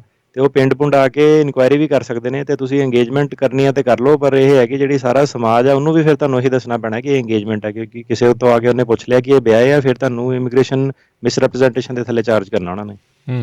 ਜੀ ਥੈਂਕ ਯੂ ਜੀ, ਅੱਛਾ ਜੀ, ਮਿਹਰਬਾਨੀ ਜੀ। ਉੱਤੇ ਫਿਰ ਅਸਰ ਭੈਣ ਵਾਲੇ ਤੇ ਕਰਨੀ ਪੈਣਾ ਜੀ? ਦੱਸਿਆ ਭੈਣ ਵਾਲੇ ਤੇ ਨਹੀਂ ਫਰਕ ਪੈਣਾ, ਨਹੀਂ ਪੈਣਾ ਤੇ ਜੀ ਥੈਂਕ ਯੂ ਜੀ। ਅੱਛਾ, ਅੰਗੇਜਮੈਂਟ ਦਾ ਵਿਆਹ ਦਾ ਵੀ ਨਹੀਂ ਮਾਪੇ ਵਾਲੇ ਪੈਣਾ। ਰਾਹੀਂ ਆ ਸਕਦਾ ਫਿਰ ਜੀ?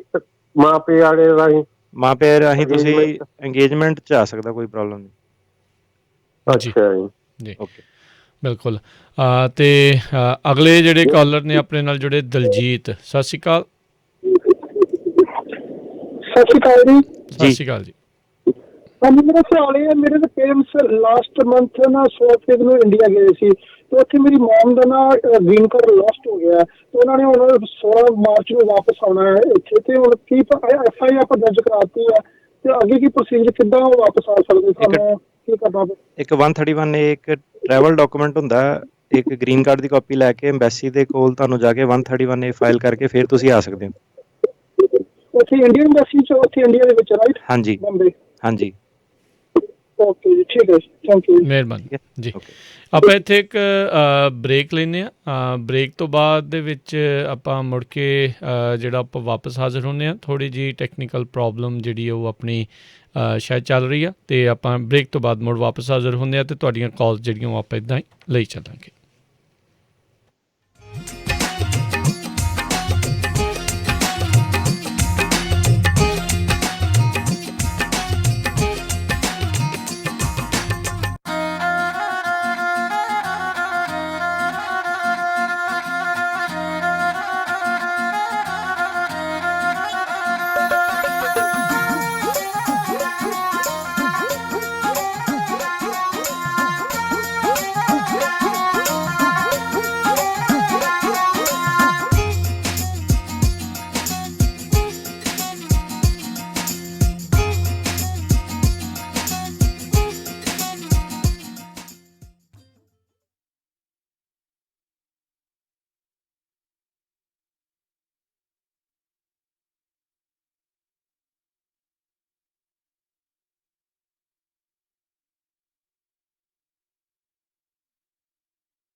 ਪੰਜਾਬੀ ਰੇਡੀਓ USA ਸੁਣ ਰਹੇ ਸਾਰੇ ਸਰੋਤਿਆਂ ਨੂੰ ਇੱਕ ਵਾਰੀ ਫੇਰ ਨਿੱਘੀ ਜੀ ਆਇਆਂ ਨੂੰ, ਸਭ ਦਾ ਸਵਾਗਤ ਹੈ। ਅਟਾਰਨੀ ਜੇ ਟਿੜਕਿਆਣਾ ਜੀ, ਜੀ ਆਇਆਂ ਨੂੰ ਸਵਾਗਤ ਹੈ ਜੀ ਇੱਕ ਵਾਰੀ ਫੇਰ। ਸਤਿ ਸ਼੍ਰੀ ਅਕਾਲ।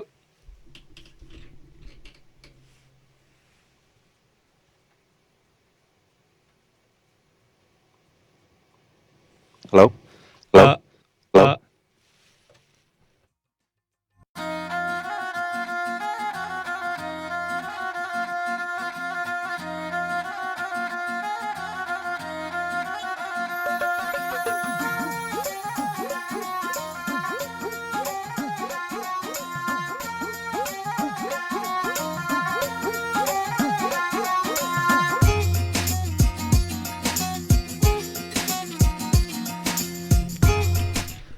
ਜੀ ਟਿੜਕਿਆਣਾ ਜੀ, ਆਵਾਜ਼ ਸੁਣ ਰਹੀ ਹੈ ਜੀ? ਜੀ ਜੀ ਹਾਂ, ਥੈਂਕ ਯੂ ਜੀ। ਸੋ ਥੋੜ੍ਹੀ ਜਿਹੀ ਟੈਕਨੀਕਲ ਡਿਫੀਕਲਟੀਜ਼ ਕਈ ਵਾਰੀ ਜਿਹੜੀਆਂ ਆਵਾਜ਼ ਆਉਂਦੀਆਂ, ਅਤੇ ਆਓ ਆਪਾਂ ਵਾਰੀ ਸਿਰ ਆਪਣੇ ਕਾਲਰਸ ਆ ਉਹਨਾਂ ਨਾਲ ਗੱਲ ਕਰਦੇ ਹਾਂ। ਅਤੇ ਆਪਣੇ ਅਗਲੇ ਜਿਹੜੇ ਰਾਈਟ ਨਾਓ ਕਾਲਰ ਆ ਉਹ ਜੁੜੇ ਹੋਏ ਨੇ ਚਮਕੌਰ ਜੀ। ਹਾਂਜੀ, ਸਤਿ ਸ਼੍ਰੀ ਅਕਾਲ ਜੀ ਚਮਕੌਰ ਜੀ। ਹਾਂਜੀ ਭਾਜੀ, ਮੈਂ ਇਹ ਪੁੱਛਣਾ ਚਾਹੁੰਦਾ, ਮੈਂ ਮੈਰਿਜ ਵੇਸ ਤੇ ਆਇਆ ਸੀਗਾ ਤੇ ਮੇਰੇ ਕੋਲ ਗ੍ਰੀਨ ਕਾਰਡ ਆ, ਮੈਂ ਆਪਦੇ ਭਰਾ ਦਾ ਅਪਲਾਈ ਕਰ ਸਕਦਾ? ਇਹਦੇ ਬਾਰੇ ਦੱਸੋ। ਜੀ ਨਹੀਂ, ਤੁਸੀਂ ਸਿਟੀਜ਼ਨ ਬਣ ਕੇ ਸਿਰਫ ਕਰ ਸਕਦੇ ਹੋ। ਓਕੇ ਜੀ, ਥੈਂਕ ਯੂ ਜੀ। ਅਗਲੇ ਕਾਲਰ ਕੇਵਲ, ਸਤਿ ਸ਼੍ਰੀ ਅਕਾਲ। ਸਤਿ ਸ਼੍ਰੀ ਅਕਾਲ ਜੀ। ਮੈਂ ਆਪਣੀ ਲੜਕੀ ਦਾ ਅਪਲਾਈ ਕੀਤਾ ਜੀ, ਅਨਮੈਰਿਡ ਹੈ ਉਹ, ਜੀ ਤੇ ਉਹ 2013 ਚ ਕੀਤਾ ਸੀਗਾ ਜੀ। ਜੀ ਤੇ ਹਾਲੇ ਕੋਈ ਉਹਦਾ ਪਤਾ ਨਹੀਂ ਲੱਗਾ ਵੀ ਕਿੰਨਾ ਕੁ ਚਿਰ ਲੱਗੂਗਾ, ਕਿੰਨਾ ਚਿਰ ਨਹੀਂ ਜੀ। ਜਿੱਦਾਂ ਮੈਂ ਦੱਸਿਆ ਕਿ ਜਿਹੜੇ ਇਹ ਵਾਲੇ ਸਾਰੇ ਕੇਸ ਹੈ ਇਹ ਮਾਰਚ ਜਿਹੜੀ 31 ਤਰੀਕ ਤੋਂ ਬਾਅਦ ਹੀ ਅੱਗੇ ਜਾਊਗੇ। ਮਾਰਚ ਅੱਗੇ ਤੋਂ ਜੀ? ਮਾਰਚ 31 ਤੋਂ ਬਾਅਦ ਹੀ ਇਹਨਾਂ ਨੇ ਕੇਸ ਅੱਗੇ ਤੋਰਨੇ ਨੇ। ਅੱਛਾ ਜੀ, ਮਾਰਚ 31 ਤੋਂ ਬਾਅਦ। ਤੁਸੀਂ ਸਿਟੀਜ਼ਨ? ਹਾਂਜੀ, ਮੈਂ ਪਹਿਲਾਂ ਗ੍ਰੀਨ ਕਾਰਡ ਤੇ ਅਪਲਾਈ ਕੀਤਾ ਤੇ ਹੁਣ ਸਿਟੀਜ਼ਨ ਹੈ ਜੀ। ਜੀ ਸਤੰਬਰ 2014 ਚੱਲਦੀ ਹੈ। 14 ਜੀ। ਅੱਛਾ, ਮੈਂ 13 ਤੇ ਕੀਤਾ ਹੈ ਜੀ। ਜੀ ਸਾਲ ਤੋਂ ਉੱਤੇ ਥੋੜਾ ਜਿਹਾ ਵੇਟ ਕਰਨਾ ਪੈਣਾ। ਜੀ ਸਾਲ ਤੋਂ ਉੱਤੇ ਕਰਨਾ। ਜੀ ਜੀ, ਥੈਂਕ ਯੂ ਜੀ। ਓਕੇ ਜੀ, ਓਕੇ ਜੀ। ਅਗਲੇ ਕਾਲਰ ਨੀਰਜ, ਸਤਿ ਸ਼੍ਰੀ ਅਕਾਲ। ਹਾਂਜੀ, ਸਤਿ ਸ਼੍ਰੀ ਅਕਾਲ ਜੀ। ਜੀ ਹਾਂਜੀ ਸਰ, ਮੇਰਾ ਨਾ ਫਰੈਂਡ ਹੈ ਇੱਕ ਇੰਡੀਆ, 2014 ਚ ਉਹਦੀ ਸਿਸਟਰ ਨੇ ਇੱਥੋਂ ਅਪਲਾਈ ਕੀਤਾ ਸੀਗਾ, ਉਹਨੂੰ ਪਹਿਲੀ ਲੈਟਰ ਆ ਗਈ ਹੋਈ ਆ, ਤੇ ਉਸ ਤੋਂ ਬਾਅਦ ਹੁਣ ਕਿੰਨਾ ਕੁ ਉਹਨੂੰ ਟਾਈਮ ਲੱਗ ਜਾਊਗਾ ਆਪਣੇ ਅੱਗੇ ਪ੍ਰੋਸੈਸ? ਉਹ ਤਾਂ ਜੀ ਕਾਫੀ ਪਿੱਛੇ ਚੱਲਦਾ ਪ੍ਰੋਸੈਸ, 2006 ਦਾ ਚੱਲਦਾ, ਤੇ ਲੱਗ ਜਾਣੇ ਅਜੇ ਤਾਂ ਕਾਫੀ ਟਾਈਮ ਲੱਗ ਜਾਣਾ, 10 ਕੁ ਸਾਲ ਲੱਗ ਜਾਣੇ। ਅੱਛਾ ਜੀ, ਮਤਲਬ ਲੈਟਰ ਤੋਂ ਬਾਅਦ ਵੀ 10 ਸਾਲ ਲੱਗਣਗੇ? ਹਾਂਜੀ, ਬ੍ਰਦਰ ਨੇ। ਤੇ ਜੇ ਉਹ ਕੋ ਜਿੱਦਾਂ ਵਿਜ਼ਟਰ ਵੀਜ਼ਾ ਹੈਗਾ ਆ, ਜੇ ਉਹ ਇੱਥੇ ਆ ਜਾਂਦਾ ਆ ਫੈਮਿਲੀ ਲੈ ਕੇ, ਉਹ ਕੋ ਸਾਰੀ ਫੈਮਿਲੀ ਦਾ ਹੈਗਾ ਆ, ਤੇ ਉਹਦੇ ਕੇਸ ਨੂੰ ਕੋਈ ਫਰਕ ਤਾਂ ਨਹੀਂ ਪਊਗਾ? ਉਹਦਾ ਸਿਸਟਰ ਨੇ ਅਪਲਾਈ ਕੀਤਾ ਕਿ ਪਊਗਾ? ਜਿਹੜਾ ਵਿਜ਼ਟਰ ਵੀਜ਼ਾ ਹੈ ਉਹਦੇ ਥੱਲੇ ਉਹਨੂੰ 6 ਮਹੀਨੇ ਦੀ ਮੁਹਲਤ ਮਿਲੂਗੀ, ਤੇ 6 ਮਹੀਨੇ ਤੋਂ ਬਾਅਦ ਉਹਨੂੰ ਕੋਈ ਫਾਇਦਾ ਨਹੀਂ ਹੋਣਾ ਜਿਹੜਾ ਸਿਸਟਰ ਨੇ ਫਾਈਲ ਕੀਤਾ। ਮਤਲਬ 6 ਮਹੀਨੇ ਲਈ ਆ ਜਾ ਸਕਦਾ ਹੈ, ਉਸ ਤੋਂ ਇਲਾਵਾ ਰਹਿ ਨਹੀਂ ਸਕਦਾ ਇੱਥੇ। ਸਟੇਟਸ ਮੇਨਟੇਨ ਕਰ। ਟੂਰਿਸਟ ਵੀਜ਼ਾ ਸਿਰਫ 6 ਮਹੀਨੇ ਦਾ। ਕੋਈ ਹੋਰ ਜੇ ਵੀਜ਼ਾ ਹੁੰਦਾ ਜਿੱਦਾਂ H1B ਵਗੈਰਾ, ਜਿੱਤੇ ਬੰਦਾ ਲੌਂਗ ਟਰਮ ਰਹਿ ਸਕਦਾ ਉਹ ਪਰਸਿਊ ਕਰ ਸਕਦੇ ਨੇ, ਪਰ ਵਿਜ਼ਟਰ ਵੀਜ਼ੇ ਤੇ ਸਿਰਫ 6 ਮਹੀਨੇ ਰਹਿ ਸਕਦਾ। ਠੀਕ ਆ ਭਾਜੀ। ਤੇ ਦੂਜਾ ਕੁਐਸਚਨ ਇਹ ਸੀ, ਹੁਣ ਜਿੱਦਾਂ ਵਰਕ ਪਰਮਿਟ ਆਪਣੇ ਅਸੀਂ ਇੱਥੇ ਰਹਿੰਦੇ ਅਸੀਂ ਤਾਂ, ਤੇ ਵਰਕ ਪਰਮਿਟ ਵਗੈਰਾ ਸੀਗੇ ਜਿੱਦਾਂ ਹੁਣ ਲੇਟ ਆ ਰਹੇ ਆ, ਉਹ ਕੀ ਆਪਣੇ ਲੈਟਰ ਵੀ ਨਹੀਂ ਆਈ ਮੇਰੀ ਵਾਈਫ ਹੋਰਾਂ ਦੀ, ਤਾਂ ਮੇਰੀ ਤਾਂ ਆ ਗਈ ਸੀਗੀ ਜਿਹੜੀ ਇੱਕ ਰਿਸੀਪੈਂਟ ਲੈਟਰ ਹੁੰਦੀ ਆ, ਉਹਦੇ ਵਿੱਚ ਕੀ ਇਸ਼ੂ ਚੱਲ ਰਿਹਾ? ਵਰਕ ਪਰਮਿਟ 'ਚ ਡਿਲੇ ਚੱਲ ਰਿਹਾ ਹੈ ਥੋੜਾ, 2 ਤੋਂ 3 ਮਹੀਨੇ ਦੀ ਆਪਾਂ ਦੇਖ ਰਹੇ ਹਾਂ ਵੇਟਿੰਗ ਚੱਲ ਰਹੀ ਹੈ ਘੱਟੋ ਘੱਟ, ਜਿਹੜੀ ਆਪਣਾ ਰਿਸੀਟ ਨੋਟਿਸ ਦੀ ਹੈ। ਹੋ ਜਾਏਗੀ ਠੀਕ, ਥੋੜੇ ਦਿਨ ਲੱਗੂਗੇ। ਜਿਵੇਂ ਦੱਸਿਆ ਸੀ ਛੁੱਟੀਆਂ ਆ ਗਈਆਂ ਸੀ ਵਿੱਚ, ਤੇ ਨਵੀਂ ਸਰਕਾਰ ਹੈ, ਤੇ ਥੋੜਾ ਜਿਹਾ ਡਿਲੇ ਚੱਲ ਰਿਹਾ ਇਹਨਾਂ ਦਾ। ਜੀ, ਥੈਂਕ ਯੂ ਜੀ। ਆਪਣੇ ਅਗਲੇ ਜਿਹੜੇ ਕਾਲਰ ਨੇ ਜੁੜੇ ਹੋਏ ਸੰਦੀਪ। ਹਾਂਜੀ, ਸਤਿ ਸ਼੍ਰੀ ਅਕਾਲ ਜੀ ਸੰਦੀਪ। ਜੀ ਸਤਿ ਸ਼੍ਰੀ ਅਕਾਲ ਜੀ। ਮੇਰੇ ਮਮ ਡੈਡੀ ਕੋਲ USA ਦਾ ਟੂਰਿਸਟ ਵੀਜ਼ਾ ਆ, ਸੋ ਮੈਂ ਇਹ ਪੁੱਛਣਾ ਸੀ ਵੀ ਹੁਣ ਟੂਰਿਸਟ ਵੀਜ਼ੇ ਤੇ ਲੋਕ ਆ ਰਹੇ ਨੇ, ਕਿਉਂਕਿ ਮੈਨੂੰ ਹੁਣ ਉਹਨਾਂ ਦੀ ਲੋੜ ਸੀਗੀ। ਜੀ ਆ ਰਹੇ ਨੇ। ਹਾਂਜੀ, ਆ ਰਹੇ ਨੇ ਜੀ। ਤੇ 26 ਤਰੀਕ ਤੋਂ ਇੱਕ ਚੀਜ਼ ਚੇਂਜ ਹੋਈ ਹੈ, ਉਹਨਾਂ ਨੂੰ ਕੋਵਿਡ ਦਾ ਜਿਹੜਾ ਆ ਨੈਗੇਟਿਵ ਟੈਸਟ ਜਿਹੜਾ ਉਹ ਦਿਖਾਉਣਾ ਪੈਣਾ ਹੈ, ਜਿੰਨੇ ਵੀ ਇੰਟਰਨੈਸ਼ਨਲ ਟਰੈਵਲਰਸ ਨੇ ਇੱਥੇ ਆਉਣਾ। ਠੀਕ ਹੈ ਜੀ, ਓਕੇ ਜੀ, ਥੈਂਕ ਯੂ ਥੈਂਕ ਯੂ ਜੀ। ਅਗਲੇ ਕਾਲਰ ਗੁਰਪ੍ਰੀਤ। ਹਾਂਜੀ, ਸਤਿ ਸ਼੍ਰੀ ਅਕਾਲ ਜੀ। ਸਤਿ ਸ਼੍ਰੀ ਅਕਾਲ ਜੀ। ਹਾਂਜੀ ਭਾਜੀ, ਮੇਰਾ ਕੁਐਸਚਨ ਤੁਹਾਡੇ ਤੋਂ ਆਇਆ ਸੀ, ਅਸੀਂ ਵਰਕ ਪਰਮਿਟ ਆਪਣਾ ਰੀਨਿਊ ਕਰਨ ਵਾਸਤੇ ਅਗਸਤ ਵਿੱਚ ਅਪਲਾਈ ਕੀਤਾ ਸੀ, ਉਸ ਤੋਂ ਬਾਅਦ 180 ਡੇਜ਼ ਦਾ ਐਕਸਟੈਂਸ਼ਨ ਕਰਕੇ ਸਾਨੂੰ ਲੈਟਰ ਮਿਲ ਗਈ ਸੀ, ਪਰ ਉਸ ਤੋਂ ਬਾਅਦ ਹਾਲੇ ਤੱਕ ਕੁਝ ਵੀ ਸ਼ੋ ਨਹੀਂ ਹੁੰਦਾ। ਜਦੋਂ ਆਨਲਾਈਨ ਪਾਉਂਦੇ ਆ ਤੇ ਉਹ ਕਹਿੰਦੇ ਕਿ case was updated to show fingerprints as of September 14, fingerprints related to your form I-765। ਜੀ ਆਨਲਾਈਨ ਤੁਸੀਂ ਉਹਨਾਂ ਨੂੰ ਨਾ ਕਾਲ ਕਰਕੇ ਆਹੀ ਆਪਣੀ ਐਕਸਟਰਾਆਰਡਨਰੀ ਸਰਕਮਸਟੈਂਸਸ ਜਿੱਦਾਂ ਕਿ ਫਾਈਨੈਂਸ਼ੀਅਲ ਆਪਣੇ ਦੱਸਿਓ, ਤੇ ਹਾਂਜੀ। ਉਹਦੇ ਕਰਕੇ ਦੇਖੋ ਕਿ ਜੇ ਉਹ ਐਕਸਪੀਡੀਏਟ ਕਰਦੇ ਆ ਕਿ ਨਹੀਂ ਕਰਦੇ ਆ। ਅੱਛਾ ਜੀ, ਹਾਂਜੀ, ਤੇ ਇਹਦੇ ਕਿਉਂਕਿ ਨਾਲ ਅਸੀਂ ਆਪਣੇ ਅਗਸਤ EMPLOYER ਵਿੱਚ ਵਗੈਰਾ ਕੀਤਾ ਤੋਂ ਸੀ ਲੈਟਰ ਵੀ ਅਪਲਾਈ। ਦਿਓ ਜੇ ਤੁਸੀਂ ਕਿੱਥੇ ਕੰਮ ਕਰਦੇ ਹੋ, ਹਨਾ। ਜੇ ਕੰਮ ਸਪੈਸ਼ਲੀ ਜੇ ਕੋਈ ਐਸੈਂਸ਼ੀਅਲ ਵਰਕਰ ਵਗੈਰਾ ਹੈਗਾ ਤੇ ਉਹ ਆਪਣਾ ਪੂਰਾ ਕੇਸ ਬਣਾਵੇ ਕਿ ਕਿਉਂ ਵਰਕ ਪਰਮਿਟ ਛੇਤੀ ਰਿਨਿਊ ਕਰਨਾ ਚਾਹੀਦਾ। ਓਕੇ ਜੀ, ਥੈਂਕ ਯੂ ਜੀ। ਅਗਲੇ ਕਾਲਰ ਉਹਨਾਂ ਨਾਲ ਆਪਾਂ ਜੇ ਗੱਲ ਕਰੀਏ ਜੁੜੇ ਹੋਏ ਨੇ ਜੀ ਤਰਲੋਚਨ ਜੀ। ਹਾਂਜੀ, ਸਤਿ ਸ਼੍ਰੀ ਅਕਾਲ। ਹਾਂ, ਸਤਿ ਸ਼੍ਰੀ ਅਕਾਲ ਭਾਜੀ, ਟਰਕੀਆਂ ਦਾ ਭਾਜੀ ਤੇ ਰਾਜਕਰਨਪ੍ਰੀਤ ਜੀ, ਸਤਿ ਸ਼੍ਰੀ ਅਕਾਲ, ਕੀ ਹਾਲ ਚਾਲ ਜੀ? ਸਤਿ ਸ਼੍ਰੀ ਸਤਿ ਅਕਾਲ। ਸ਼੍ਰੀ ਅਕਾਲ ਤੇ ਜੀ। ਮੇਰਾ ਕੁਐਸਚਨ ਹੈ ਵੀਰੇ, ਮੇਰੇ ਕਜ਼ਨ ਬ੍ਰਦਰ ਦਾ ਕੁਐਸਚਨ ਆ। ਉਹਨੇ ਆਪਣੇ ਅਪਲਾਈ ਕੀਤਾ ਸੀਗਾ ਤੇ ਉਹਦਾ ਕੇਸ ਆਲਰੇਡੀ ਪਾਸ ਹੋ ਗਿਆ ਸੀ ਮੈਰਿਜ ਬੇਸ ਤੇ ਜੀ। ਤੇ ਉਹ ਕੇਸ ਆਲਰੇਡੀ ਅਕਤੂਬਰ 2019 ਚ ਪਾਸ ਹੋਇਆ ਸੀ। ਉਹ ਕਹਿੰਦੇ ਸੀ 1 ਮਹੀਨੇ ਬਾਅਦ ਤੁਹਾਨੂੰ ਲੈਟਰ ਆ ਜਾਊਗੀ, ਪਰ ਹਜੇ ਤੱਕ ਕੋਈ ਲੈਟਰ ਨਹੀਂ ਆਈ ਉਹਨਾਂ ਨੂੰ ਕੋਈ ਵੀ। ਕੇਸ ਇੱਥੇ ਪਾਸ ਕੀਤਾ ਸੀਗਾ ਕਿ ਉੱਥੇ ਆਪਣਾ ਇੰਡੀਆ ਵੇਟ ਕਰਿਆ ਕਜ਼ਨ ਤੁਹਾਡਾ? ਨਹੀਂ, ਇੱਥੇ ਪਾਸ ਕੀਤਾ ਸੀ ਉਹ। ਪਹਿਲਾਂ ਦੂਜੇ ਦੇ ਪੋਲੀਟੀਕਲ ਅਸਾਈਲਮ ਤੇ ਸੀਗਾ, ਫਿਰ ਉਹਨੇ ਸਵਿਚ ਕਰ ਲਿਆ ਸੀ। ਵਾਈਫ ਪਹਿਲਾਂ ਗ੍ਰੀਨ ਕਾਰਡ ਸੀ, ਪਰ ਉਹ ਸਿਟੀਜ਼ਨ ਹੋ ਚੁੱਕੀ ਸੀ ਉਸ ਟਾਈਮ ਜਦੋਂ ਕੇਸ ਪਾਸ ਹੋਇਆ। ਕਜ਼ਨ ਤੁਹਾਡਾ 2 ਨੰਬਰ 'ਚ ਆਇਆ ਸੀ 1 ਨੰਬਰ 'ਚ ਆਇਆ ਸੀਗਾ? ਪਹਿਲਾਂ 2 ਨੰਬਰ 'ਚ ਸੀ ਉਹਦਾ ਲੱਗਿਆ ਸੀ। ਉਹਨੂੰ ਵੈਸੇ ਮਿਲੀ ਹੋਈ ਸੀਗੀ ਅੱਗੇ ਕੋਰਟ ਵੱਲੋਂ ਮਿਲੀ ਹੋਈ ਸੀਗੀ ਵੀ ਉਹ ਇੱਥੇ ਰਹਿ ਸਕਦਾ ਨਹੀਂ, ਜਿੱਦਾਂ ਉਹਦਾ ਅੱਗੇ ਵੀ ਕੇਸ ਡਿਸੀਜਨ ਹੋ ਗਿਆ ਸੀਗਾ। ਹਾਂ, ਨਹੀਂ, ਇਹ ਜਿਹੜਾ 2 ਨੰਬਰ 'ਚ ਜਿਹੜਾ ਆਇਆ ਨਾ ਉਹ ਸਿੱਧੇ ਆਪਣਾ ਮਤਲਬ ਆਫਕੋਰਸ ਹੋਰ ਕਾਫੀ ਸਾਰੀਆਂ ਡਿਟੇਲਸ ਦੇਖਣੀਆਂ ਪੈਂਦੀਆਂ। ਮੇਰੇ ਹਿਸਾਬ ਨਾਲ ਜਿਹੜਾ ਜਿੱਦਾਂ ਤੁਸੀਂ ਦੱਸ ਰਹੇ ਹੋ ਉਹਨੂੰ ਇੱਥੇ ਗ੍ਰੀਨ ਕਾਰਡ ਨਹੀਂ ਮਿਲ ਸਕਦਾ ਜੇ 2 ਨੰਬਰ 'ਚ ਆਇਆ ਸੀਗਾ ਰੀਸੈਂਟਲੀ, ਹੈ ਨਾ। ਤੇ ਪਰ ਕੋਈ ਲੈਟਰ ਵੀ ਨਹੀਂ ਆਈ ਭਾਜੀ। ਤੁਸੀਂ ਕਹਿੰਦੇ ਪਾਸ ਹੋ ਗਿਆ, ਪਾਸ ਕੀ ਹੋਇਆ ਸੀਗਾ? 130 ਪਾਸ ਹੋਇਆ ਸੀਗਾ? ਹਾਂਜੀ, ਜਿਹੜਾ ਵੀ ਉਹ ਆਪਣੇ ਇਮੀਗ੍ਰੇਸ਼ਨ ਲੱਗਦਾ ਹੁੰਦਾ ਕੋਰਟ ਦੇ ਵਿੱਚ ਕੇਸ, ਉਹ ਜੱਜ ਨੇ ਅਪਰੂਵਲ ਲੈਟਰ ਦੇ ਦਿੱਤੀ ਸੀ। ਉਹਨੇ ਲਿਖਿਆ ਵੀ ਨੈਕਸਟ ਜੋ ਵੀ ਤੁਹਾਡਾ ਪ੍ਰੋਸੈਸ ਉਹ NVC ਕਰੇਗੀ। ਭਾਜੀ ਤੁਸੀਂ ਸਾਨੂੰ ਨਾ ਸੈਪਰੇਟਲੀ ਕੰਟੈਕਟ ਕਰੋ, ਥੋੜਾ ਜਿਹਾ ਜ਼ਿਆਦਾ ਇਨਫੋਰਮੇਸ਼ਨ ਚਾਹੀਦੀ ਹੈ ਮੈਨੂੰ, ਰੇਡੀਓ ਤੇ ਨਹੀਂ ਗੱਲ ਹੋ ਸਕਦੀ ਇਹਦੇ ਹਾਂ ਬਾਰੇ। ਬਿਲਕੁਲ। ਸੋ ਇੱਕ ਚੀਜ਼ ਜ਼ਰੂਰ ਆ, ਕਈ ਵਾਰੀ ਜਿਹੜੇ ਕੰਪਲੀਕੇਟਡ ਕੇਸ ਹੁੰਦੇ ਆ ਉਹਨਾਂ ਨੂੰ ਆਪਾਂ ਜਿਹੜੀ ਉਹ ਬੇਨਤੀ ਕਰਦੇ ਹਾਂ ਵੀ ਟਰਾਈ ਕਰੋ ਵੀ ਤੁਸੀਂ ਇਹਨਾਂ ਦੇ ਨਾਲ ਅਪੁਆਇੰਟਮੈਂਟ ਬਣਾ ਲਓ। ਹਾਂ, ਤੁਸੀਂ ਜਨਰਲ ਇਨਫੋਰਮੇਸ਼ਨ ਜਿਹੜੀ ਆ ਉੱਤੇ ਵਾਲੀ ਜਿਹੜੀ ਉਹ ਪੁੱਛ ਸਕਦੇ ਆ। ਕੇਸ ਜਿਹੜੇ ਆ ਉਹ ਹੱਲ ਹੋਣੇ ਰੇਡੀਓ ਦੇ ਉੱਤੇ ਔਨ ਏਅਰ ਉਹ ਮੁਸ਼ਕਿਲ ਆ। ਸੋ ਉਹਦੇ ਲਈ ਤੁਸੀਂ ਇਹਨਾਂ ਨਾਲ ਅਪੁਆਇੰਟਮੈਂਟ ਬਣਾਉਣ ਦੇ ਲਈ ਕਾਲ ਕਰ ਸਕਦੇ ਹੋ 4159090503 415 909 0503 ਦੇ ਉੱਤੇ। ਤੇ ਜਿਹੜੇ ਵੀ ਕੋਈ ਸਵਾਲ ਪੁੱਛਦਾ ਨਾ ਪਹਿਲਾਂ ਮੈਨੂੰ ਇਹ ਦੱਸ ਦਿਆ ਕਰੋ ਕਿ ਗ੍ਰੀਨ ਕਾਰਡ ਹੋਲਡਰ ਸੀਗਾ ਜਾਂ ਸਿਟੀਜ਼ਨ ਸੀਗਾ, US ਦੇ ਵਿੱਚ ਸੀਗਾ ਜਾਂ ਇੰਡੀਆ ਦੇ ਵਿੱਚ ਸੀਗਾ, ਤਾਂ ਕਿ ਮੈਨੂੰ ਸਵਾਲ ਦਾ ਪੂਰਾ ਪਤਾ ਲੱਗੇ। ਨਹੀਂ ਤਾਂ ਤੁਸੀਂ ਦੇਖੋ ਕਿ ਹਾਂ, ਫਿਰ ਟਾਈਮ ਵੀ ਆਪਣਾ ਬਚਦਾ ਹੈ। ਸਿੱਧਾ ਦੱਸੋ ਜੀ, ਗ੍ਰੀਨ ਕਾਰਡ ਹੋਲਡਰ ਇਨ ਅਮਰੀਕਾ ਜਾਂ US ਸਿਟੀਜ਼ਨ ਇਨ ਅਮਰੀਕਾ, ਜਾਂ ਜਿਹੜਾ ਤੁਹਾਡਾ ਆ ਉਸ ਹਿਸਾਬ ਦੇ ਨਾਲ ਜਿਹੜਾ ਉਹ ਦੱਸ ਦਿਆ ਕਰੋ। ਤੇ ਹੁਣ ਆਪਾਂ ਅਗਲੇ ਜਿਹੜੇ ਕਾਲਰ ਆ ਉਹਨਾਂ ਦੇ ਨਾਲ ਗੱਲ ਕਰਦੇ ਹਾਂ। ਜੁੜੇ ਨੇ ਜੀ ਲਵਪ੍ਰੀਤ। ਸਤਿ ਸ਼੍ਰੀ ਅਕਾਲ। ਹਾਂਜੀ, ਸਤਿ ਸ਼੍ਰੀ ਅਕਾਲ ਭਾਜੀ। ਜੀ ਸਤਿ ਸ਼੍ਰੀ ਅਕਾਲ ਜੀ। ਹਾਂਜੀ ਸਰ, ਮੇਰਾ ਨਾ ਅਸਾਈਲਮ 2 ਸਾਲ ਪਹਿਲਾਂ ਡਿਨਾਈ ਹੋ ਗਿਆ ਸੀ ਤੇ ਵਿਦ ਹੋਲਡਿੰਗ ਆਫ ਰਿਮੂਵਲ ਜੱਜ ਨੇ ਗ੍ਰਾਂਟ ਕੀਤਾ ਸੀ। ਤੇ ਸਰ ਮੈਂ ਪੁੱਛਣਾ ਸੀ ਮੇਰਾ ਅੱਗੂ ਕੁਝ ਹੋ ਸਕਦਾ, ਕੋਈ ਕੇਸ ਦੁਬਾਰਾ ਲੱਗ ਸਕਦਾ ਕਿ ਨਹੀਂ? ਤੁਸੀਂ ਭਾਜੀ ਆਪਣਾ ਜਿਹੜਾ ਕੇਸ ਹੈ ਉਹ ਰੀਓਪਨ ਕਰ ਸਕਦੇ ਹੋ ਚੇਂਜ ਸਰਕਮਸਟੈਂਸਸ ਦੇ ਥੱਲੇ, ਜਿਹੜੀ ਆਪਾਂ ਕਾਫੀ ਵਾਰੀ ਰੇਡੀਓ ਤੇ ਅਨਾਉਂਸ ਕੀਤਾ ਹੈ ਨਾ। ਪਿਛਲੇ ਸਾਡੇ ਸ਼ੋਅ ਦੇਖੋ, ਜੇ ਤੁਸੀਂ ਆਪਣਾ ਕੇਸ ਦੁਬਾਰਾ ਰੀਓਪਨ ਕਰਦੇ ਹੋ ਤੁਹਾਨੂੰ ਅਸਾਈਲਮ ਮਤਲਬ ਤੁਸੀਂ ਗੈਂਬਲ ਕਰ ਰਹੇ ਹੋ ਕਿ ਗ੍ਰੀਨ ਕਾਰਡ ਵਾਸਤੇ, ਹੈ ਨਾ।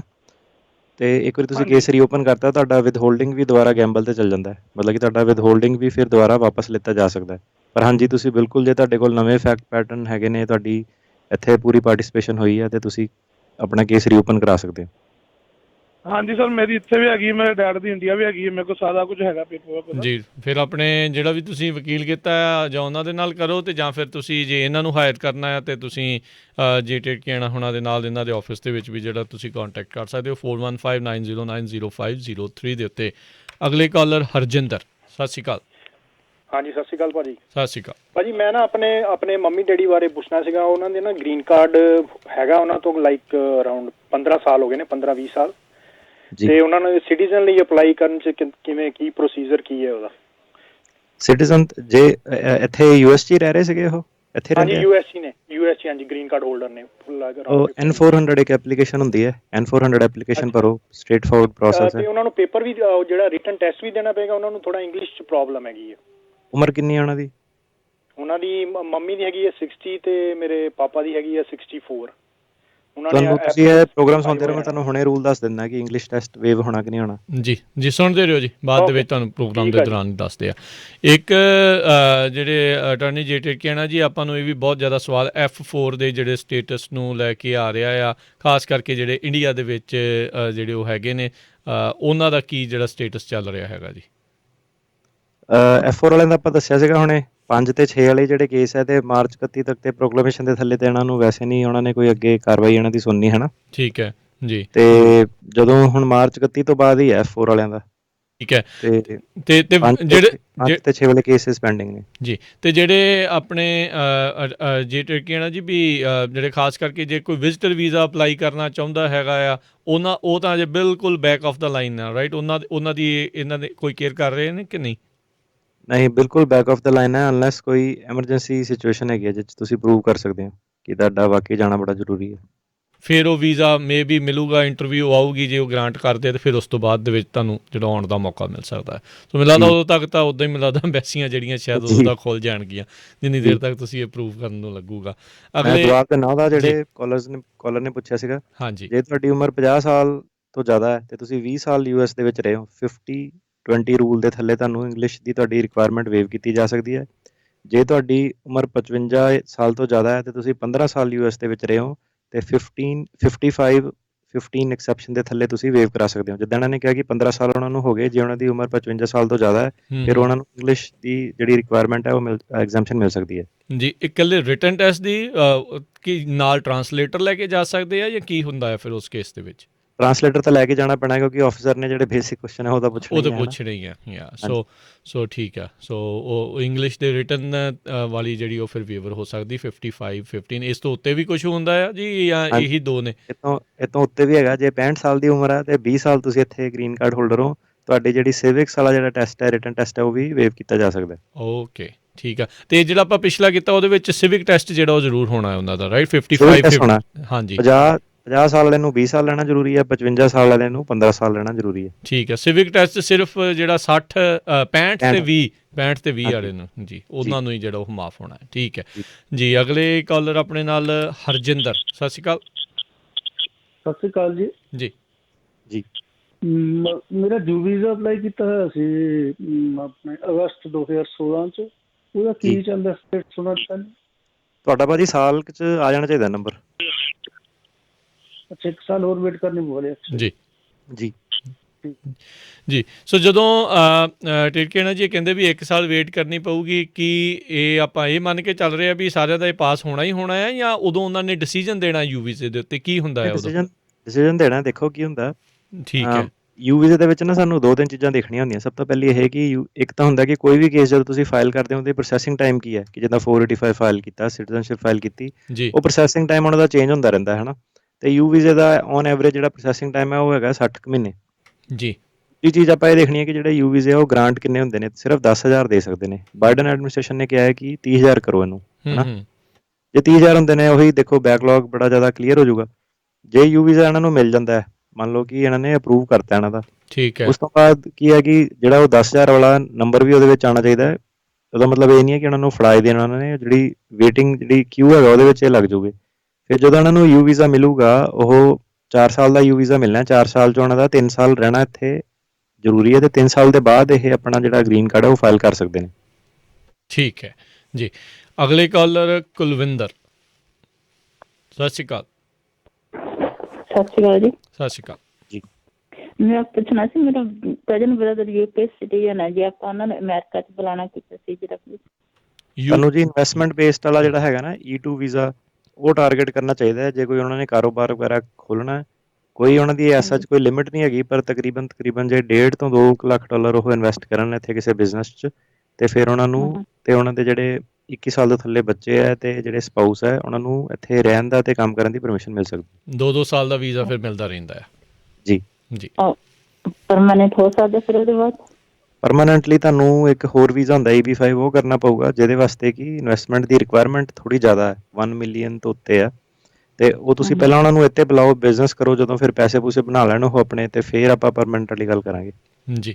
ਓਕੇ ਥੈਂਕ ਯੂ ਜੀ। ਅਦਰਵਾਈਜ਼ ਤਾਂ ਜਿਹੜਾ ਜੇਟਡ ਕਹਿਣਾ ਜੀ, ਜੇ ਕਿਸੇ ਨੇ ਇਹਨਾਂ ਨੂੰ ਪੱਕੇ ਤੌਰ ਦੇ ਉੱਤੇ ਕਿਸੇ ਵੀ ਪਾਸਿਓਂ ਮਿਲਾਉਣਾ ਹੈ, ਅਤੇ ਉਹ ਮੁਲਕ ਦਾ ਫਿਰ ਉਹੀ ਜਿਹੜਾ ਬਲੱਡ ਰਿਲੇਸ਼ਨ ਵਾਲੇ ਜਾਂ ਦੂਜੇ ਆ ਫੈਮਿਲੀ ਬੇਸਡ ਉਹੀ ਆ, ਅਤੇ ਉਹਦੇ ਲਈ ਫਿਰ ਲੰਬੇ ਇੰਤਜ਼ਾਰ ਹੈਗੇ ਆ। ਜਾਂ ਫਿਰ ਇੱਕ EB-5 ਵੀਜ਼ਾ, ਇਨਵੈਸਟਮੈਂਟ ਵੀਜ਼ਾ, ਉਹਦੇ ਵਾਸਤੇ ਤੁਹਾਨੂੰ ਘੱਟੋ ਘੱਟ $9 ਲੱਖ ਤੇ $1.8 ਮਿਲੀਅਨ ਇਹਨਾਂ ਦੇ 2 ਪਲਾਨ ਹੁੰਦੇ ਨੇ। ਉਹਦੇ ਥੱਲੇ ਇਨਵੈਸਟਮੈਂਟ ਕਰਨੀ ਪੈਂਦੀ ਹੈ। ਜੇ ਪਿੱਛੋਂ ਸੁਖਾਲੇ ਨੇ, ਪੈਸੇ ਪੂਸੇ ਹੈਗੇ ਨੇ, ਤੇ ਫਿਰ ਸਿੱਧੇ ਉਹ ਡਾਇਰੈਕਟਲੀ ਗ੍ਰੀਨ ਕਾਰਡ ਤੇ ਆ ਸਕਦੇ ਨੇ। 4-5 ਸਾਲ ਲੱਗਦੇ ਨੇ ਉਸ ਚੀਜ਼ ਨੂੰ, ਪਰ ਇਨਵੈਸਟਮੈਂਟ ਦੇਖ ਲਓ ਤੁਸੀਂ, ਘੱਟੋ ਘੱਟ $1 ਮਿਲੀਅਨ ਦੇ ਲਾਗੇ ਕਰਨੀ ਪੈਣੀ ਜੀ। ਉੱਦਾਂ ਹੈ ਵੀ ਜੇ ਥੋੜ੍ਹੀ ਕਰਕੇ ਫਿਰ ਜਦੋਂ ਬੰਦਾ ਕੈਪੀਟਲ ਬਣ ਜਾਂਦੀ ਤੇ ਫਿਰ ਬੰਦਾ ਨਹੀਂ ਤਾਂ ਉਸ ਪਾਸੇ ਵੱਲ ਨੂੰ ਵੱਧ ਜਾਂਦਾ ਹੈ। ਕੁਲਦੀਪ, ਸਤਿ ਸ਼੍ਰੀ ਅਕਾਲ। ਹਾਂਜੀ, ਸਤਿ ਸ਼੍ਰੀ ਅਕਾਲ ਜੀ। ਹਾਂਜੀ, ਮੇਰਾ ਸਵਾਲ ਇਹ ਸੀ, ਅਸੀਂ ਆਪਣੀ ਬੇਟੀ ਦੀ ਪਟੀਸ਼ਨ ਕੀਤੀ ਸੀ 2014 ਚ ਸਿਟੀਜ਼ਨ ਬਣ ਕੇ ਜੀ। ਹਾਂਜੀ, ਉਹਨਾਂ ਨੂੰ ਕਿੰਨਾ ਟਾਈਮ ਲੱਗੂ? 28 ਫਰਵਰੀ 2014 ਦੀ ਕੀਤੀ ਹੋਈ ਹੈ। ਤੇ ਮਾਈਨਰ ਹੈ ਤੁਹਾਡੀ? ਉਮਰ ਕਿੰਨੀ ਆ? ਮੈਰਿਡ ਆ। ਮੈਰਿਡ ਵਾਲੇ ਜੀ 2009 ਤੁਹਾਨੂੰ ਲੱਗ ਜਾਣਾ ਕੋਈ 4-5 ਸਾਲ ਹੋਰ। 4-5 ਸਾਲ ਇੰਤਜ਼ਾਰ ਹੋਰ ਹੈਗਾ ਜੀ। ਅੱਛਾ ਜੀ, ਹਾਂਜੀ, ਠੀਕ ਹੈ, ਥੈਂਕ ਯੂ ਜੀ। Thank you. ਅਗਲੇ ਕਾਲਰ ਪ੍ਰੀਤ। ਹੈਲੋ। ਹਾਂਜੀ, ਸਤਿ ਸ਼੍ਰੀ ਅਕਾਲ। ਹੈਲੋ, ਸਤਿ ਸ਼੍ਰੀ ਅਕਾਲ ਜੀ। ਵੀਰ ਜੀ, ਮੇਰਾ ਕੁਐਸਚਨ ਸੀਗਾ ਕਿ ਮਮ ਡੈਡ ਦੀ ਇੰਟਰਵਿਊਜ਼ ਸ਼ੁਰੂ ਹੋ ਗਈਆਂ? ਨਹੀਂ, ਅਜੇ ਨਹੀਂ। ਉਹ ਕਿੰਨਾ ਕੁ ਟਾਈਮ ਲੱਗ ਸਕਦਾ ਉਹਨਾਂ ਨੂੰ ਹਾਲੇ ਵੀ? ਮਾਰਚ 31 ਤੋਂ ਬਾਅਦ। ਇੰਡੀਆ 'ਚ ਨੇ ਤੁਹਾਡੇ ਮਮ ਡੈਡ, ਰਾਈਟ? ਹਾਂਜੀ। ਜੀ। ਸੋ 31 ਮਾਰਚ ਤੋਂ ਬਾਅਦ ਦੇ ਵਿੱਚ ਹੀ ਆ। ਓਕੇ, ਥੈਂਕ ਯੂ ਜੀ। ਮਿਹਰਬਾਨੀ ਜੀ। ਸੋ ਪ੍ਰੋਗਰਾਮ ਆਪਣਾ ਅੱਜ ਦਾ ਜਿਹੜਾ ਹੁਣ ਇੱਥੇ ਹੀ ਜਿਹੜਾ ਉਹ ਆਪਾਂ ਹੁਣ ਸਮਾਪਤ ਜਿਹੜਾ ਉਹ ਕਰਾਂਗੇ, ਅਤੇ ਮਿਲਦੇ ਹਾਂ ਜੀ ਤੁਹਾਨੂੰ ਸਾਰਿਆਂ ਨੂੰ ਜਿਹੜਾ ਆ ਜੀ ਫਿਰ ਉਹ ਹੁਣ ਅਗਲੀ ਵਾਰ। ਅਤੇ ਜ਼ਰੂਰ ਅੱਜ ਦੇ ਜਿਹੜੇ ਪ੍ਰੋਗਰਾਮ ਨੂੰ ਧਿਆਨ ਦੇ ਨਾਲ ਦੁਬਾਰਾ ਵੀ ਸੁਣਿਓ। ਅਸਾਈਲਮ ਨੂੰ ਲੈ ਕੇ ਕੀ ਜਿਹੜੇ ਚੇਂਜਿਸ ਹੋ ਸਕਦੇ ਨੇ, ਕੀ ਕੀਤਾ ਜਾ ਰਿਹਾ ਆ, ਟੈਰਰਿਸਟ ਬਾਰ ਕੀ ਹੁੰਦੀ ਆ, ਇਸ ਦੇ ਬਾਰੇ ਜਿਹੜੀਆਂ ਅੱਜ ਦੇ ਪ੍ਰੋਗਰਾਮ ਦੇ ਵਿੱਚ ਆਪਾਂ ਵਿਸਥਾਰ ਦੇ ਵਿੱਚ ਜਾਣਕਾਰੀਆਂ ਉਹ ਅਟਰਨੀ ਜੇਟਡ ਕਿਆਣਾ ਹੋਣਾ ਨੇ ਦਿੱਤੀਆਂ ਆ। 100 ਡੇ ਡੈਪੂਟੇਸ਼ਨ ਦਾ ਜਿਹੜਾ ਉਹਨਾਂ ਨੇ ਬਲੌਕ ਲਾਇਆ ਸੀਗਾ, ਉਸ ਦੇ ਉੱਤੇ ਜੱਜ ਨੇ ਕੀ ਆਖਿਆ, USCIS ਨੇ ਥੋੜ੍ਹੀਆਂ ਜਿਹੀਆਂ ਹੋਰ ਰਿਲੈਕਸੇਸ਼ਨ ਦਿੱਤੀਆਂ ਆ। ਸੋ ਇਹ ਸਾਰੀਆਂ ਚੀਜ਼ਾਂ ਜਿਹੜੇ ਅੱਜ ਦੇ ਇਸ ਪ੍ਰੋਗਰਾਮ ਦੇ ਵਿੱਚ ਆਪਾਂ ਗੱਲਾਂ ਕੀਤੀਆਂ। ਬਾਕੀ ਬਹੁਤ ਸਾਰੇ ਸਰੋਤਿਆਂ ਦੇ ਸਵਾਲਾਂ ਤੋਂ ਕਈਆਂ ਦੇ ਸਵਾਲ ਜਿਹੜੇ ਉਹ ਮਿਲਦੇ ਹੁੰਦੇ ਉਹਨਾਂ ਦੇ ਨਾਲ। ਸੋ ਤੁਸੀਂ ਉਹ ਦੁਬਾਰਾ ਜਿਹੜਾ ਉਹ ਸੁਣ ਸਕਦੇ ਹੋ। ਪੰਜਾਬੀ ਰੇਡੀਓ USA ਦੀ ਐਪ ਡਾਊਨਲੋਡ ਕਰੋ, ਉਸ ਦੇ ਵਿੱਚ ਤੁਸੀਂ ਇਸ ਦੇ ਪੋਡਕਾਸਟ ਦੇ ਜ਼ਰੀਏ ਇਸ ਨੂੰ ਸੁਣ ਸਕਦੇ ਹੋ। ਪੰਜਾਬੀ ਰੇਡੀਓ USA ਦੇ ਫੇਸਬੁੱਕ ਅਤੇ YouTube ਚੈਨਲ ਦੇ ਉੱਤੇ ਇਸ ਦਾ ਜਿਹੜਾ ਹੈਗੀ ਆ ਵੀਡੀਓਜ਼ ਆ ਉਹ ਪਈਆਂ ਹੋਣਗੀਆਂ, ਉਹ ਤੁਸੀਂ ਮੁੜ ਦੁਬਾਰਾ ਸੁਣ ਸਕਦੇ ਆ। ਅਤੇ ਜੇ ਤੁਸੀਂ ਅਟਰਨੀ ਜੇਟਡ ਕਿਆਣਾ ਉਹਨਾਂ ਦੇ ਨਾਲ ਡਾਇਰੈਕਟ ਉਹਨਾਂ ਦੇ ਆਫਿਸ ਦੇ ਵਿੱਚ ਅਪੁਆਇੰਟਮੈਂਟ ਬਣਾਉਣਾ ਚਾਹੁੰਦੇ ਆ, ਉਸ ਦੇ ਲਈ ਉਹਨਾਂ ਦਾ ਫ਼ੋਨ ਨੰਬਰ ਹੈ 4159090503 415-909-0503 ਦੇ ਉੱਤੇ। ਅਤੇ ਹੁਣ ਜਿਹੜਾ ਜੀ ਉਹ ਆਪਾਂ ਇਜਾਜ਼ਤ ਲੈਂਦੇ ਹਾਂ। ਅਟਰਨੀ ਜੇਟਡ ਕਿਆਣਾ ਜੀ, ਬਹੁਤ ਬਹੁਤ ਸ਼ੁਕਰੀਆ, ਧੰਨਵਾਦ ਜੀ, ਸਤਿ ਸ਼੍ਰੀ ਅਕਾਲ ਜੀ। ਸਤਿ ਸ਼੍ਰੀ ਅਕਾਲ ਜੀ। ਅਤੇ ਸਰੋਤਿਓ, ਇੱਥੇ ਸਾਡਾ ਅੱਜ ਦਾ ਪ੍ਰੋਗਰਾਮ ਸਮਾਪਤ ਹੈ। ਮਿਲਦੇ ਹਾਂ ਅਗਲੀ ਵਾਰ ਤੱਕ ਲਈ ਮੇਰੇ ਵੱਲੋਂ ਵੀ ਤੁਹਾਨੂੰ ਸਭ ਨੂੰ ਪਿਆਰ, ਸਤਿਕਾਰ ਸਹਿਤ ਸਤਿ ਸ਼੍ਰੀ ਅਕਾਲ। ਸੁਣਦੇ ਰਹੋ ਪੰਜਾਬੀ ਰੇਡੀਓ USA।